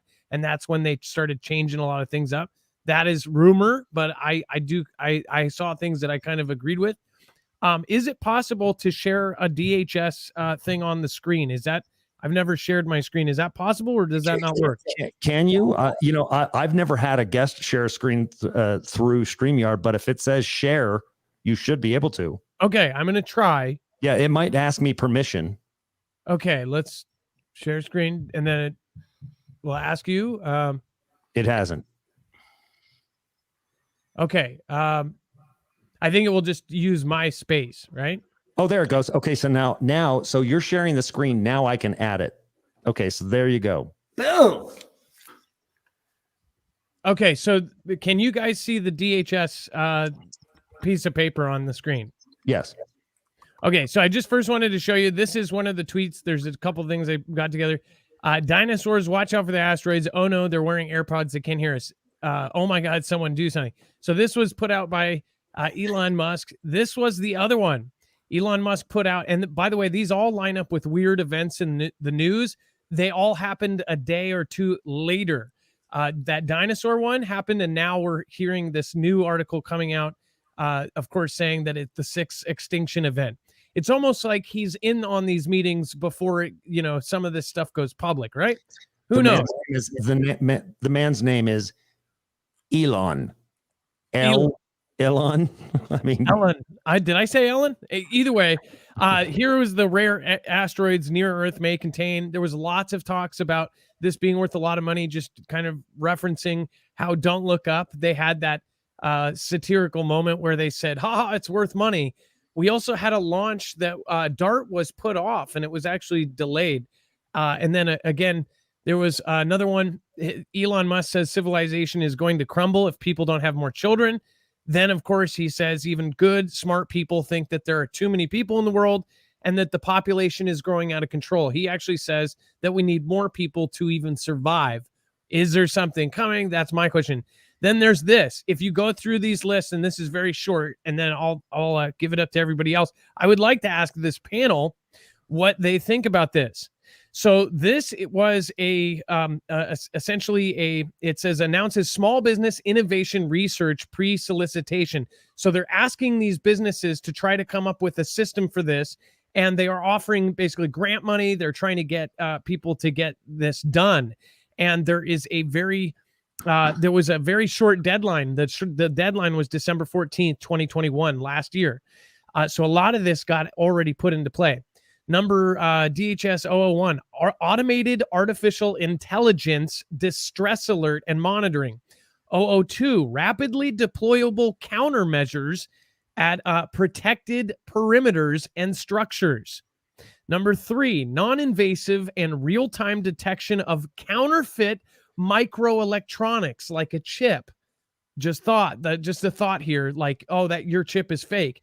Broadband push-to-talk interoperability platform, a step towards agent-agnostic detection of biological hazards. You can kind of see the picture they're painting here. Streamlined airport checkpoint screening for limited mobility passengers. So they're having to deal with, in a weird, crazy event, they would have to deal with the wheelchairs, everything else. This is the one that gets everybody. Mass fatality tracking system. And again, somebody said that, oh, military already has stuff like this. They're looking for something that will work with virtually no electricity. That was another thing that I learned. IBM already built that. They like in 1941. They need a better one for the entire planet. That's what the guy said in another piece on this. It says next generation semiconductor based stereoscopic personal radiation detectors, field forward diagnostics for select agent list toxins, wearable detector for aerosolized chemical threats, and then from port side to pen side, low cost detection diagnostics for high consequence transboundary or nationally reportable animal diseases, particularly those with zoonotic propensity. So from jumping from animal to human. So all I'm asking is, doesn't this seem like it's painting a bigger picture for an event that hasn't happened? I mean, these are all kind of related. It's almost like they were painting a picture of what they need for a specific kind of event, like either a nuclear conflict or something hitting where everything just goes to crap. I guess Oppenheimer and Rex and Jay, and what do you guys think about this? And did you know about it? They sent that to me. I got that in New York. I looked at it like this and I said, I'm not going to be interested in this. And I just kind of ignored it. It's a little more disturbing than when it was first sent to me though, Adam. I'm glad you pointed that out. They also, FEMA just did a nuclear test on last Thursday on what to do if some nuclear detonation test on Zoom. It got canceled. Oh, it did? Yeah. Well, it didn't go public. It was supposed to. Then thousands of people, because myself and others, I think I did too. Global Witness, you talked about it, and I saw at least 2 other people cover it. And all of a sudden, it said Air 404. It disappeared. Yeah, they vanished it. They killed the whole. Yeah. I've still got the original website pulled up where it shows the event on the 6th of this month. So it's funny you brought that up because, I'm looking at it right now. National Engagement Seminar for Planning Guidance for Response to a Nuclear Detonation. Date January 6, 2022. Time 1 p.m. Mountain Time. Virtual location. Oh, they've got the Zoom passcode. That's why they took it down, because the Zoom passcode was there. I'll bet you people were clicking on the webinar, and then they had so many people that showed up that they're like, we got to take it down. That's interesting. Over 5,000. Over 5,000 is what people that tried to log in said that they immediately, it was like they hit the 5,000, the limit, and then they just said, no, we can't. Within 1 minute, it disappeared, Air 404. It was like they didn't want to do this in front of public. That freaks me out. Well, let's see, but that's the whole thing. This is where they have to tell you the truth, right? And they have to at least be able to say it's public, just because it's not published on the front of their webpage, but they can say, oh, it's over here. You'll never find it unless somebody gives you that link. That's kind of like the pre-pandemic thing that just took place. Pre that, right? There was another meeting. I'm trying not to say that word because it seems to really get you dinged on. But you know what I'm saying? There was an event. They all kind of simulated this just before it all happened. That was the same thing. I'm sure that they didn't want anybody watching that either, right? Because when I first found that, and that was years back, when I first found that, right after it took place, you watched the video and it had like 25 views, and that was their publishing of it. Right? It literally had no views. They didn't want anybody to see that. It wasn't even publicized. Crap, that the 25 views were probably the people operating the stream itself. So it's really it's crazy. Rex, so where do you think all of this goes?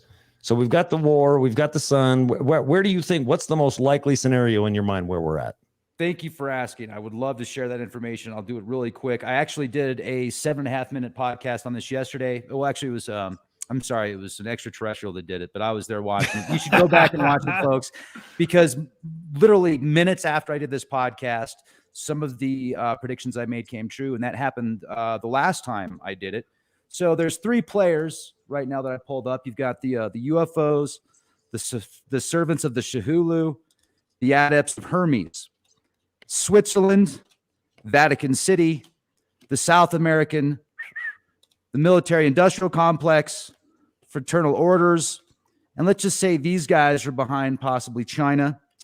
Right there, Silicon Valley, they love you very much. The corporate masters, of course, the mob influence, the criminal overlords, Prince Charles, contract on America. Now, that's their side. That's one of the sides. We know of people that also have other capabilities to offset that. We might get into that in another podcast.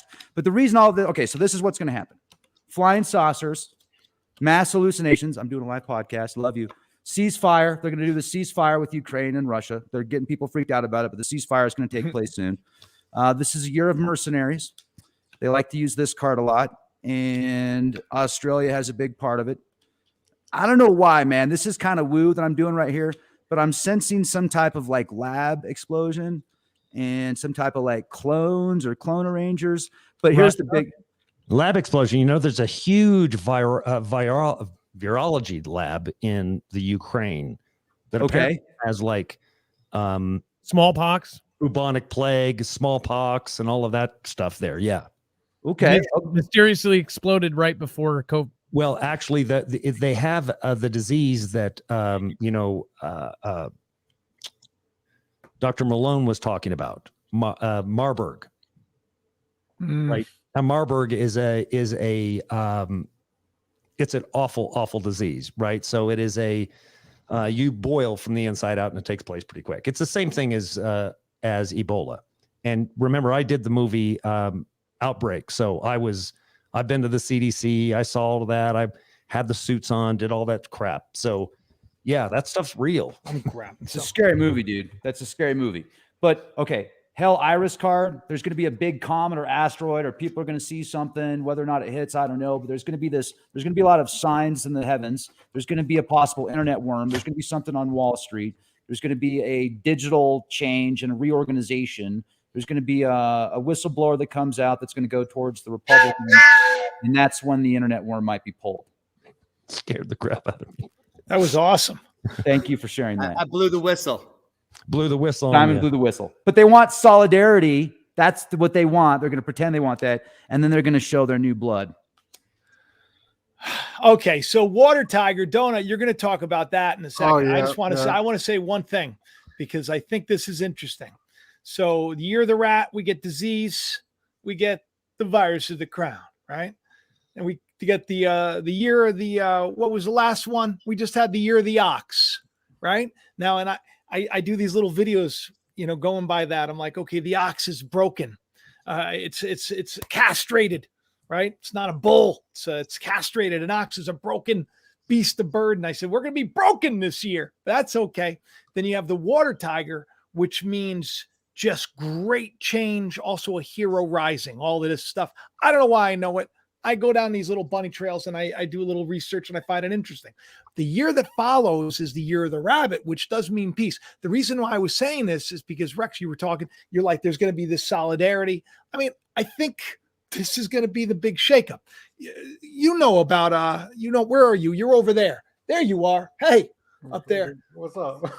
Yeah. So the water tiger, Davos is going on right now. And today, Xi Jinping just spoke at it. And that was like the whole beginning of his speech was about the water tiger, because the astrology, all this is very important on certain dates. So I'm sure Diamond could add into this, but the day that they launched the whole presidential text, so everyone can get a presidential text, was during the helical rising, which I believe is connected with dog days. I don't remember, but they do things on certain dates. Like March 13th was when we had the declaration of what we're living through today. That was the same day that the Phoenix lights happened. So all these weird connections are there, but everything that you just said, Jacob, It's okay. We're all the same. is on point. So the rat year, and I'm gonna tie it into what's going on right now. So the rat year is when we had the lockdowns or whatever. That's also, I believe, when 2008 happened. And this Economist magazine predicts this on the year. They've predicted everything. And the next year was the ox, which is a bull. And we saw this huge bull market. And now we're in this water tiger year. And the water tiger is this rising hero, a time to be brave. That's what Chi was saying. And that follows that is the beast of the rabbit. But during the water tiger years, when the Cuban Missile Crisis, I believe, was going on as well, and World War I, I believe, as well. So I think lots of stuff. Did you say Xi, when you say Xi Jinping, are you saying Xi is in the president of China? The dictator, yeah. So I hate it because now I'm using another Elon. Jacob was probably going to talk about it though. Elon posted that meme with the bull 2022 and it's a tiger's ball. Flick the nuts. And it was like 2022 and it's about to flick the nuts of the tiger. Right. Basically, like we're about to kick this thing off. Mm-hmm. It's another sign. Just starts in February. It's just dude, to know that the Chinese president did that. That's just kind of funny. Check this out, right? Let's go back to George Floyd when that happened. That was right. And everybody's like, I can't breathe. I can't breathe. You had this sensation of I can't breathe. That was right about the time of moving into the age of Aquarius. Moving into the age of, actually, that is the time. We're in the age of Aquarius now. Zodiacally speaking, we're in the age of Aquarius. In the age of Aquarius, it's more ideas. It's more expression. It's freedom of speech. It's freedom of thought. It's freedom to breathe and expand and learn knowledge given upon thee. And guess what? They wanted to hijack that from us. What are some great ways to do that? Do certain rituals. Well, I can't breathe. I can't breathe. And then everybody got to wear your face muzzle, wear your face mask, wear 3 face masks. But guess what? It's because we want to keep you safe and we love you so much. Shut up. Don't say nothing about it. Hey, it's very easy to see the sorcery a part of this. Even the removals of channels and whatnot too is on top of all that. Yeah, did you see this? This is Reuters today. That's true, dude. Face masks can. I think it's true. Have you seen my nose? I agree with that. My nose. You've seen my nose. You would agree. Hey, so guys, you guys, I've allowed for people. I'll be able to see whether they, when and how they come on. But I have allowed some people to come in here and ask some questions. When they show up, it possibly will get somebody like Maverick, or maybe Naughty will jump back on. Thank you, son. Or maybe John Rich will. Who knows? Can I say one thing because we were just talking about the lockdowns. Now, I was out of work for because they shut down for 3 months. I don't remember exactly how long. How long exactly was that lockdown? Does anybody remember? I remember it was it 3 weeks to stop the spread or something? What was the big thing that was going around? I think it was 14 days to stop 15 days to. Then it went to. Then I think there was something about 15 days to flatten the curve. Something with 3 months too, because in New York it was 3 months, and they had this big campaign where they had the heart, and it was sheltering at the home, all about the home. The phases, right? Phase 1, phase 2, phase 3. They had all of their, it was like phase 1 and everything was about staying in the home and the heart, and so this is what's interesting. This is the reason why I'm bringing this up, because the whole world basically went into their home and they were we were, locked in. They even did a something at home concert and all that stuff. It was very, very bizarre. But here's what stood out to me was this picture of the graphic of a home with a heart in it.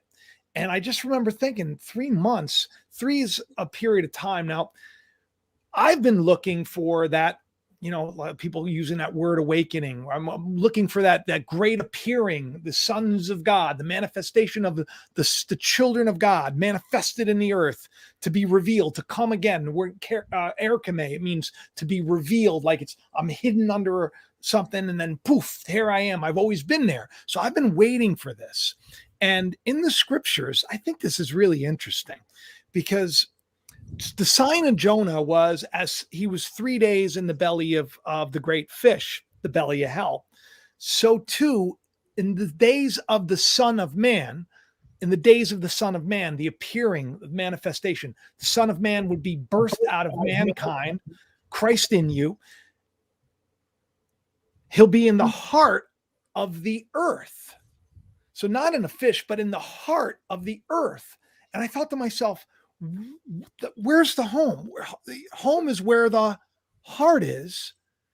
And when we come out of, it'll be like that time when we go into the heart of the earth for 3 days, 3 nights, but that word day means just a specified period of time. It doesn't have to literally mean 3 days, 3 weeks, 3 months, 3 years. It just means a specified amount of time that there'll be, and then boom, here we have it. We've come out of the world that we're in right now is very different than the way it was to begin with.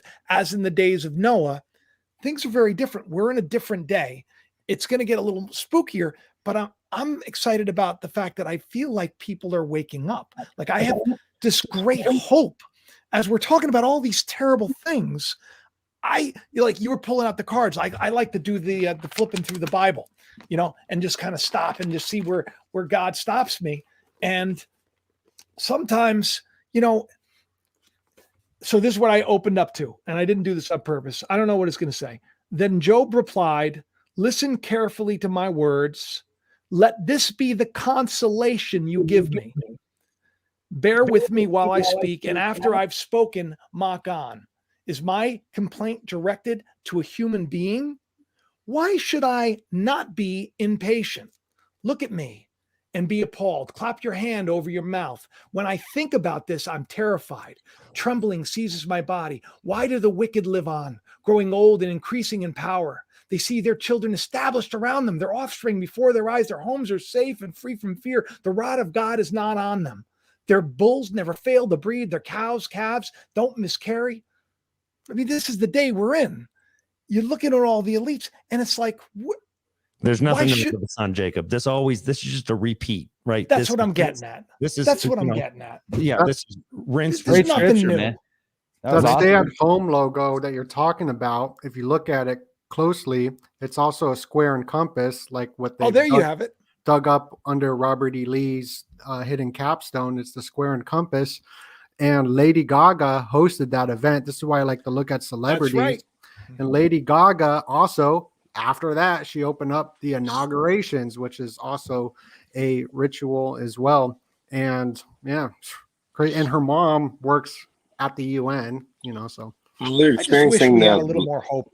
I hope it'd be amazing, but we're also experiencing the biggest blood sacrifice we've ever experienced in our lifetimes. Like I in my life was told by my grandfather, "Hey, this bad thing happened," and I got people out of a bad cage. And now I'm getting to see people put into bad cages again. And people are predominantly just looking away from that. That's going to end in more blood sacrifice because people are going, like right now, from the start of this, I've done CPR on a Pfizer line. So as a paramedic, I've done CPR on a Pfizer line. So let's just put this in strategic. Like if I know it's happening and I'm being told I can't talk about it and being called a terrorist, that's going to build up anger. And it's going to build up such anger in so many people because I haven't shut up. I've had hundreds of thousands of views of me going, "Hey, I'm pissed off about this," for a good reason. Now, other people are starting to lose family members, friends. I mean, you can't miss the Bob Saget's and the everything else at this point. Like you would have to be really, really under the spell at this point to just not see it. So you can either report on it or not report on it at this point, but it's a point of being real or not. Like who's going to be real and who's not going to be real. You're going to either be followed by drones or you're going to be followed by real people. And trust me, real people is who you want on your side right now because the drones, they'll fall. I mean, whenever the tars get pulled from the wheat, they get thrown in the fire for a reason. Hey, we've got Jesse from BP Earthwatch. He just fell off again. So he came in, jump back in, Jesse. We'll get you also on here. And Adam, looks like we've lost Adam's video, but we have, I believe he's on audio. I'm not quite sure. So I think he had, if you saw that, there was a battery that went out. Yeah, my battery died. I changed it. Oh, gotcha. Oh, there you are. Oh, there you are. So, and Jesse, hopefully we get Jesse back in here. Jesse had jumped in. If anybody has questions, I've posted the link. You've got some comments. You just want to ask a question. We try to be brief as possible, give everybody a chance, and I won't bring you in. But I've posted the link. Posted the link in chat if you would like to chime in here. Jesse's back on. Let's see if we can bring him on. Jesse, can you hear us? Hey, Derek, I can hear you. I'm not sure if you're getting me. Yeah, we've got you great. Hey, thanks, guys. I'm enjoying it. Hey, Adam, how you doing, man? Good. Your mic is like perfect. Yeah, it's great. Well, I'm in my recording studio. Legendary. Yeah, your voice is legendary. His voice. Well, thank you, guys. I'm in my recording studio working on a song, and I saw the video come on, so I stopped and been listening. And what a thank you, Derek, for inviting me, and all of you guys. I don't know all of you. I think I'm a moderator either on Oppenheimer Ranch project, possibly. Yes. And I watch most of all your videos that I know you guys. But what I was going to say is there's a lot of things that we haven't been able to talk about, and you know what it is if you're trying to maintain your channel. And a lot of us have been blasted for kind of laying back on coming in with certain messages. You need to step up and you need to be brave and do all this, or either you need to preserve your platform for days like this. The Bible talks about being silent when you need to be quiet, be silent, carry a big stick. And so a lot of us have laid back, maintained the platform because God's going to call on us in these last days to step forward. Then a lot of folks that were upset with what happened January 6th, things like that, came out, blew it out, and lost their platform. Mm-hmm. And what happens when you do that, guys, even though you're mad at that moment, what happens is you kill your voice, you kill your ability to spread word to the thousands and thousands of subscribers that we all have. And so, and I think that's important that we've done that. And we've seen all the negative stuff coming in. You can't go to Breitbart or Gateway Pundit or anywhere like that without seeing the battle going on. That's a distraction. Mm-hmm. You know what I'm saying, isn't it, Derek? Derek has been on this for a long time. And hey, Derek, I remember the first video I saw of yours was, I think, do not choose a side. Was that it, Derek? Pick a side. Yeah. And I've been, and I still say, man, because it doesn't matter what it is, right? That's the narrow gate. That's the narrow path. It's if you pick a side, then you're going to be on a wrong side. It doesn't matter what side, because again, what is good? What is evil? And Pontius Pilate saying the most profound thing to Christ, what is truth? Like, I am the truth. And he said, what is truth? Does anybody even know what it is anymore? Right. So picking a side is dangerous. Like, for instance, people have no idea their actions. And they also, and this isn't fear mongering, that people think that, oh, you know what, I can will myself into fixing this. Right. It's not going to work that way. The judgment already lies on us. Right. These are actions and motions already put into place. And it's pretty amazing. And we've got Relentless Maverick, who's been on the show a number of times. Great dude. He's also jumped on there. If you guys don't know, know Maverick, that's Maverick down there in the bottom right, I think, on my side anyway. And it says somebody else is trying to enter the studio, but they can't because we're all full up. So Maverick, how are you doing? All right, so we don't have Maverick. So Jesse, Derek, let me say something. And I'm going to back out and let you guys have this. But what my point was that we have been bombarded by negativity for years. Yeah, and in the last 5 and 6 years, especially, and it came in as a great dividing factor. There was a wedge being built between the nation, and what we've seen is evil. Excuse me. But and I want to revert to a book in the Old Testament, and it's Isaiah. It's chapter 64, guys. And I think it is so important, and it was so enlightening to me to try to wade through this madness of negative energy, negative news, and confusion and Babylon. And it's very short. And if I may, it says, "O thou that wouldest rend the heavens, that thou wouldest come down, that the mountains might flow down at thy presence." And this is the return of the Lord. And when the melting fire burneth, the fire causes the waters to boil, to make thy name known to thine adversaries, that the nations may tremble at thy presence. So this is like a terrible warning to the folks that are not doing real good, that it's about to pay about time to pay the piper, but it gets really good right here. It says, "When thou didst terrible things, which we look not for, thou camest down, the mountains flowed down at thy presence." And then you guys were talking about superpowers when I first came in, and the ability of man and the enlightenment of God, and then energy pouring in.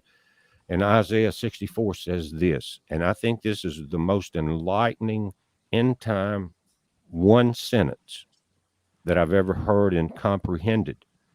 And let me say this, we think about the mansions in heaven, what's been prepared for us by our Father, by Christ, and all of that.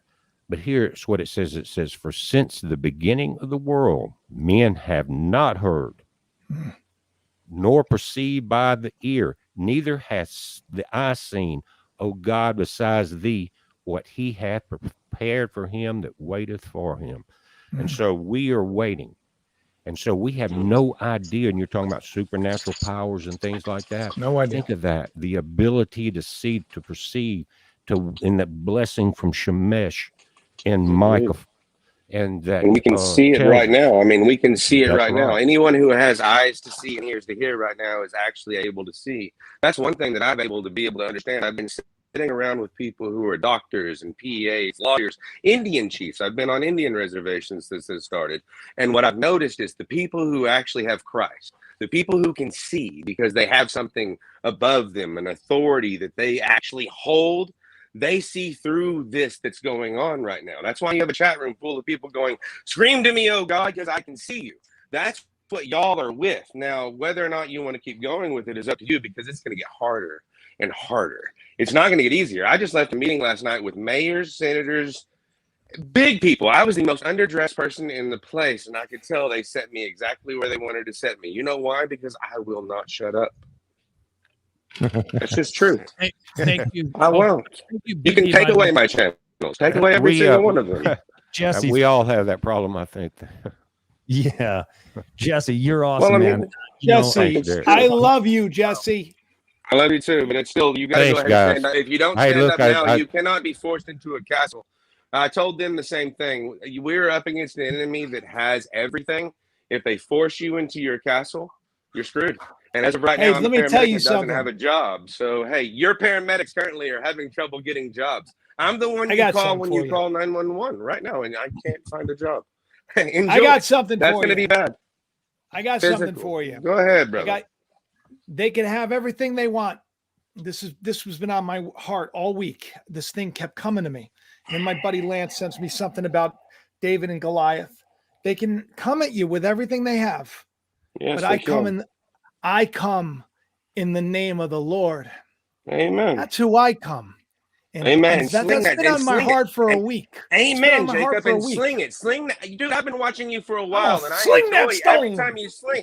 Dude, sling it. You're up against a giant. You were up against a giant that literally, I was in New York City saying hi to you from across the bay working in a COVID ward, and they now will not have me even though they're lacking people. And if you're sick and you need me, I can't be there for you. No, it's true. It's true. I can't go there anymore to help you. They are literally saying I have to check my papers to go see the Statue of Liberty. That's a sad time in this country. Like y'all. Hey, can you find somewhere else? Can you find somewhere else? Can you help other people that need you? You don't have to stop helping people. I'm helping other people just by telling them the truth. But yes, I will constantly keep doing the best that I can. And I'll end up on shows where a lot of you are, because you have to have me. You know why? Because I will not shut up. In the Renaissance. And I love you, but I love you. I love you all the same, but I won't shut up. I won't. I just can't. Okay. Well, do you want to after this evil is destroyed and the Renaissance is coming, we're going to need all of you, because we will have a new medical system that is not the evil death system. Yeah. Well, here's what we're about to face, and this is something that Melia and I were talking about today. We're about to face where that thing that you thought was really important to you is not, right? So the shedding of these things that are important, because if we enter a situation where you're fighting for your own survival just for food, like what you have backed up is going to last you just a little bit, right? It's not going to matter whether you got a job, Opie. It's not going to matter. It won't. I agree, bro. So the whole point is getting our hearts and our minds in a place where we keep our noodle together, right? We're still here. I agree 100%. But what I'm concerned about is when you call 911, I am a 25-year medic that shows up in your house that's capable of keeping your heart going because I understand heart rhythms and I've just been doing it for a long damn time and I'm good at what I do. Doesn't mean I'm the best. It just means I'm good at being a paramedic. They're currently keeping good paramedics away from good people in my society. So I can macro that up. I am currently not able to be on the job and good people are dying because I'm not there trying to help them right now. Like, that's concerning because America is falling based on shunning good people away. All of us in this room, you know what we have in common? We aren't judging each other and we're capable of talking to each other. We're capable of looking through all the crap and going, man, you know, God gives me the ability to discern that I don't want to judge and I want to actually look to my better self and I can see myself and everybody in this room and I can also see my brothers, sisters.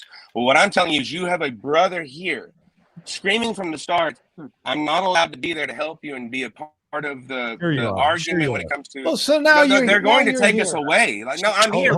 Hold, Hopi, I got to interrupt you. See, this is where people need to get with themselves and understand something. Because I'm going to tell you right now, just like Doc Baker on A Little House on the Prairie, right? You're a paramedic. You're a licensed paramedic.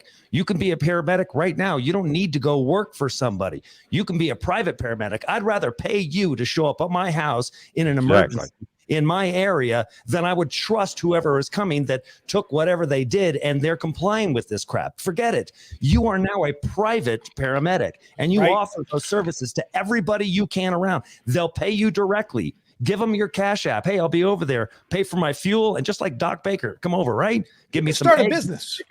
It's a business. You don't a booming business too. Yeah, and a booming one. Trust me. This is what I'm saying. I'm like, come on, folks.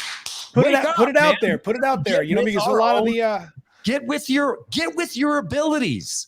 Right. What do you do to serve man? Start doing it for here, guys. I do have to go, but I wanted to just say thank you for the opportunity to be here. I have to get ready for our stuff tonight.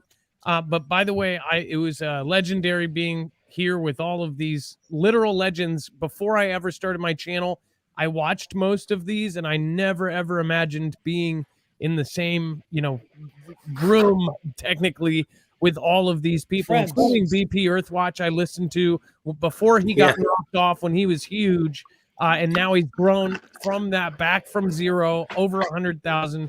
Pretty amazing to start from scratch because of all of the election stuff that went on. Oppenheimer, thank you. It was a pleasure. Nice to meet you. It's never actually had any correspondence with you or Rex. Thank you guys. It was super nice meeting you. Donut Operator, keep doing your stuff. I don't know. I hope you get back on, and I hope you end up sharing how to get a hold of you with everybody so everybody else can find your content as well. And then Jacob, thank you so much for being an awesome guy. Adam, we love you. And dude, I'm like I said earlier. Thanks, Adam. Thank you, Derek. Anybody great to meet you, man. Cheers. Talking, man. Anybody's still doing what we're doing. This is not easy stuff, right? Anybody's doing this. Thank you guys all. So much honor. It's just incredible. And we'll probably end up closing this up pretty quick because we're going on the 2-hour mark.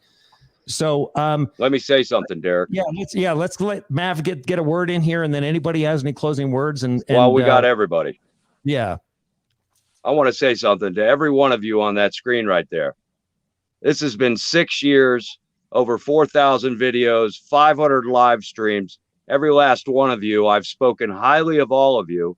And I can tell you right now, 1, 2, 3, 4, 5, 6 of you, I put up comments on your channels, and I don't know if you know it or not, but I try to support all of you when I'm in line with what you're thinking.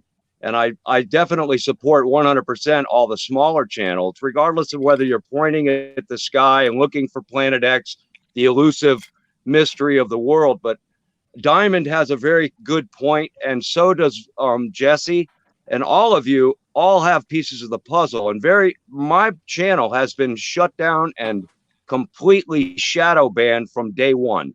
This goes back to way before. This goes back to Terrell, Black Star. This goes way back, even when Ben Davidson was chasing Anthony Patch. Okay, so I've been watching and involved in this conspiratorium for years now, and nobody's channel has been shut down and shut off more than mine, and all of you speaking. And I appreciate all of the work you've all done. But what I am listening to right now is a cumulative breakdown. Look, it's funny, after 5 years, we're all sitting here on the same page, and I don't want to be the showstopper, but I will say one thing, that YouTube and every platform has stopped each and every one of us from sharing our ideas, from being faithful and legitimately loyal to each other as people and as creators. And they've created a division, and they've broken the system of consensus down. So no matter what the truth is between all of us and all of the listeners, subjectivity has become truth today. And Derek is a good friend of mine. I've spent years involved with him, personally talking, and his framework is assimilated to mine in every aspect.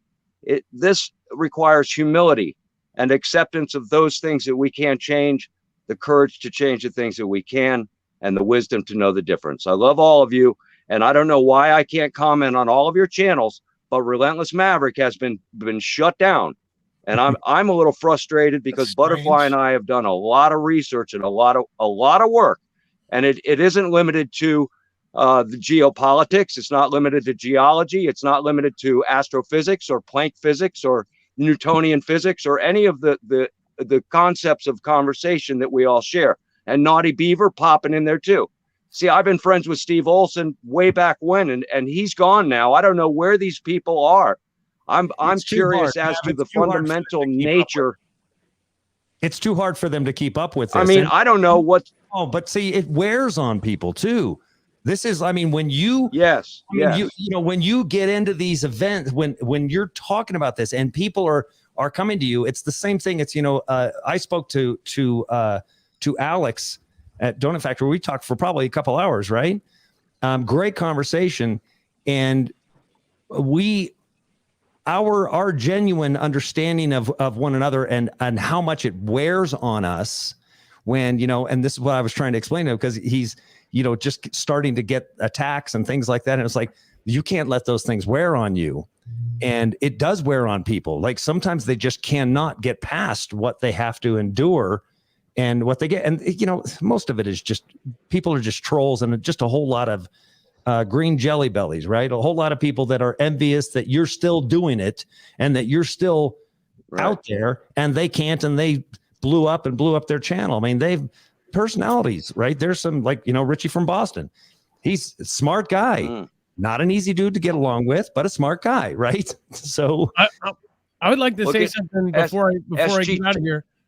There's a lot of different creators here as far as the panel goes. We're not all going to agree. One thing that I have seen in this community and in the extensions of the prepper community, the truther, the Christian, whatever communities, is certain people won't work with other people. And I've run into this several times, and I won't personally have a problem with one person, but they will have a problem with somebody else. So when you do panels like this, each one of us has the group of people that hate us, right? And we have our trolls. And then we have kind of the overlapping, and then we have these smaller channels that it is their focus to try to put us down or to make videos about other creators. It's one of our rules that we don't talk about creators ever. If somebody drops Oppenheimer's name or Derek's name, or it doesn't matter if it's a huge YouTube, if it's PewDiePie, we don't allow it in our chat. We just boot right away. We'll give them a chance to come back, but we say don't do that, because it's just this never-ending cycle of just negative talk about these people. And but what I've seen is you can't work with anybody Any other niche, if you were in photography, they have, when you go to their channel tab, you'll see the 8, 10, 12, 13, 15 people they work with, and they all do these collaborations and they push each other up. And most of them are part of multi-channel networks. People don't realize that multi-channel networks, most of that is actually a company that just takes 10% out, gets your advertisers and stuff. We don't have one of those. We need to make our own multi-channel networks, and it needs to have everyone. Even if one person believes in Nibiru and one person believes in flat Earth, they should be able to say, okay, well, you completely are on the different page, but we need to push each other up no matter what, because we're all being held down by the same platform. So why are we not going on each other's shows just because of our differences in belief? Even if you're like, that guy, he is so wrong, he's using fake information, blah, blah, blah. It doesn't matter. Let's push each other up. We still have a common enemy that is way higher than any one of us. So I think, and all of you have run into it. I know it behind the scenes. You've tried to work with somebody and they're like, well, I don't like this and I don't like that, or you do this. Well, I think we just need to stop that. All of us appreciate and respect each other in one way or another. So let's get this together, and it wouldn't matter. Think about the pull we would have if we all started doing this on a regular basis and kept pushing, and then had all of our audience go out. That's the point. And push this up. We don't need the algorithm, guys. We have our audience. No, and we also have platforms like what we built at RenewTube. Totally 100% peer-to-peer. Recovering, it's renewtube.org, right? All of these every video that's on here has been banned from YouTube. So that's what it all is. So these are all channels: David Icke, Max Egan, Corbett Report. Everybody that's been deleted from YouTube is on here. So we can still do that, and we all need to be on backup places like this. And I think we finally no, he's not there. I was hoping I'd get somebody else. Marf is out. Love you, Marf. Marf out. See you, Marf. See you, bro. Yeah, I've been doing some shows on Rumble, and so we've been deplatformed and demonetized so many times. We go from 500,000 views a month to 0 when they demonetize us. And then you got to build that back up. So luckily I have another channel, Magnetic Reversal News, that I've been able to immediately jump to. But I can't say anything. In the last 2 years, I got demonetized 3 times for saying what I wanted to say. Over on Rumble, I can swear like a trucker. I mean, say whatever I want. And I haven't had any problems, nothing censored. And the more crazy I say it, the more views I get. So I really like that platform. Oh yeah, no, Rumble's good. That's been the problem. Long, yeah. For they how just long? got bought. They just got bought. Rumble they just got bought. It's like a big deal. It's going to be, they're going to own Rumble. So I mean, see, this is the thing. This is interesting because I am not like all over the place. I'm not on Brighteon or Rumble. I'm not anywhere, and I feel like I should be. But on the flip side of the coin, I'm kind of like, I'm not doing, like, I know in my heart what I'm doing is right. I find creative ways to express things that I know that are hard for people to take. I don't say things that I know to be true unless I know them to be true. And so it's okay. I wish that there was, like, I think RenewTube's such a great idea. I told Derek a while ago, I think that's the place to be because nothing can shut that down. But, I listen, I'm just happy to be a part of all this. Like right now, I saw Rex, my YouTube channel was so small, and I said, I'm gonna go on his show. And Rex had me on his show. Like I was at what, like 20,000 subs at that point, or 30,000. You and KJ, the two of you, both were very, very cool. Kind of like, we see these things, and I have this idea. Now I talk to you on the phone. Rex is a friend of mine. All right. Derek is a friend of mine. Alex, a friend of mine. Diamond, we're going to have to trade numbers. They're going to be a friend of mine. Adam, I talk to on the phone. So I feel like I'm calling you right now. I love the fact that all of us can come at things, hopefully, with at least an aspect of love and faith and unity, because that's the only thing I think is going to. And I think Adam has a point. I think we all should do a better job of trying to, lift people up. on the program when I see somebody or I think has potential. I'd like to I talk about it on the show. It's Derek, you're like the best at this. You're always building people up, and Adam does the same, and all of us. We need to be bigger blessings to each other, and we got to do this again. I got to go sure. I know you got to run. We love you, everybody. Love you guys. Love you, bro. Run. All right, it was great talking to you. You're all awesome. And I just want to say one thing real quick too, that I've brought up some stuff that is definitely, we talked about the cards and things that could take place. But you know what? For every action, there's an opposite to that. So let's focus on the positive. Let's be the change. Let's actually think about how to be the change and not just put the victim mindset out there. Like, we have so many tools at our disposal. We can talk to people from around the world. We can go off grid if we want to. If we really want to go off grid, there's places we can go off grid. If we want to stay on grid or partial grid, we want to talk to somebody on the phone, boom, we can do it. So let's take advantage of this time. Let's be kind to each other, and let's be the change we want to see. Cheers, man. You're all awesome. Thank you. All right, brother. So Doenut. Yo. Doenut Master. What Yes. You've got any final thoughts for this? And I sure. Like, we love you. By the way, we very quickly, Rex, we love you. Thank you, brother. Love you very much. You, and then we'll end with Diamond here. Yeah, everything that everyone said was good. Lifting each other up. Jacob, he shout me out. I got all these new subscribers, so grateful for that. And they like the content that I do. We all Your do. content's awesome, brother. You're a great editor. Like everything flows. It's very, very quick. I got to tell you guys, everybody, you're going to really like Alex's content over at Doenut Factory. He's phenomenal. I'm a better video editor than I am live streaming, getting my thoughts out and whatnot, but helping each other out is a good thing. We're all in the same community. And if you want to build like a YouTube channel, want to do this, you got to be smarter than the machine. And you got to, I do not like it because I'm an artist and I want to be free of expression. So I just do that on other platforms, and on, the major ones, I got to just be smarter the way I say things and all that. But yeah, thanks for having me on, and much love. Oh man, we're like I said, I'm very thankful that you guys are all showed up. I ask and people come, and I'm just like thankful that even happens. Yeah, so, thank you, Derek, for having me on and introducing me to people like Doenut. I never heard of Doenut. So what we got to do is everyone on that panel has to go on everyone else's show right now. So let's just make a pact of that, and let's switch all kind of emails and get that done. And it was a pleasure. And I really like the way we're going with this. And a lot of things I've said in the past are that, like Rex and I moved next to each other. I never knew him. Everything is manifesting. Everything's coming together, just like this podcast. I never expected to make it back here in time and sit here for 2 hours. And it's because something is flowing through us, and it's bringing us here together.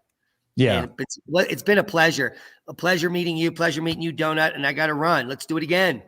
All right, Peace guys. and love. All right, man. Well, love you guys. And I'm going to close out here with just a few words from me to all of you that are here watching. I appreciate you so much. Melia and I are ever so thankful for everyone that supports us and the conversations that we have with people, trying to help people go through these things. We've had a number of folks, and Jesse's still on, and I want to say goodbye to Jesse before Jesse, are you still there? Yeah, I'm listening, enjoying the show. Oh, and man, and Jesse, I just want to tell you that, we obviously, there isn't a video that you make that we don't watch, because we just know that you don't do pointless material. And everybody that's been on the show, we watch all of your videos, everybody. And that's why I wanted to bring folks here on the show, because we're going to have to, Melia and I have talked about this, where this is going to be going for all of us. We might be the only ones that anybody has that seems normal anymore. And we might be the only ones that can truly wake people up, opening the eyes of the blind. Right. And so, with everybody here, all of the supporters, all of the moderators, everybody that's been awesome. Jesse, I think you inspire a lot of people, and your voice is calming to folks. And I just want to tell you that both Melia and I appreciate that, and we appreciate everyone here. Well, Derek, thank you very much. Let me say this. I mentioned briefly the verse in Isaiah 64. Guys, study that. But what it's talking about is there's so much fear and propaganda and division being thrown down on the planet that all of us have focused on for so long, and many of us have prepped to the max. But what Isaiah is telling us is that there's things that God has that we cannot imagine, the blessings, the events that we're going to witness, what we're going to see. We can't even imagine it. So let's endure and hope and wait for that magic, wait for that moment to where we see that. And by enduring, those that endure shall be kept to the end. It says in Matthew, I think it is, those that endure to the end shall be saved. But in Greek, it says shall be kept safe. But thank you, Derek. Oh, Jesse, I love you very much and appreciate. Yes, that's a phenomenal scripture. It's something that we always end up going back to often. So, folks, well, I'm going to close this show out. I love you all very much, and I will see you very soon. I hope to have some of these videos that I've been planning on putting together, have those out sooner than later. But we're going to be paying attention to the kind of the events that are happening as this thing with Russia and obviously potential war as one of them and many others.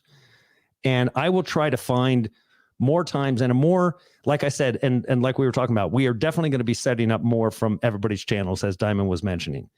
So let's plan on that. Maverick, love you. And I wanted to bring, and I was hoping that that John Keem would show up for this show. I'm pretty sure that I sent him the link. So hopefully John's okay. I love you very much. I'm going to end this stream. Thank you, everybody, for coming. If you haven't already, subscribe, hit the subscribe, hit the share button, click the thumbs up. Make sure that you do that. It helps with the algorithm. It helps it get in front of people on the recommended engine, which they've started slightly doing again. So there is YouTube seems to be letting up on that part of it, at least for this channel. I'm not sure how it is for everybody else.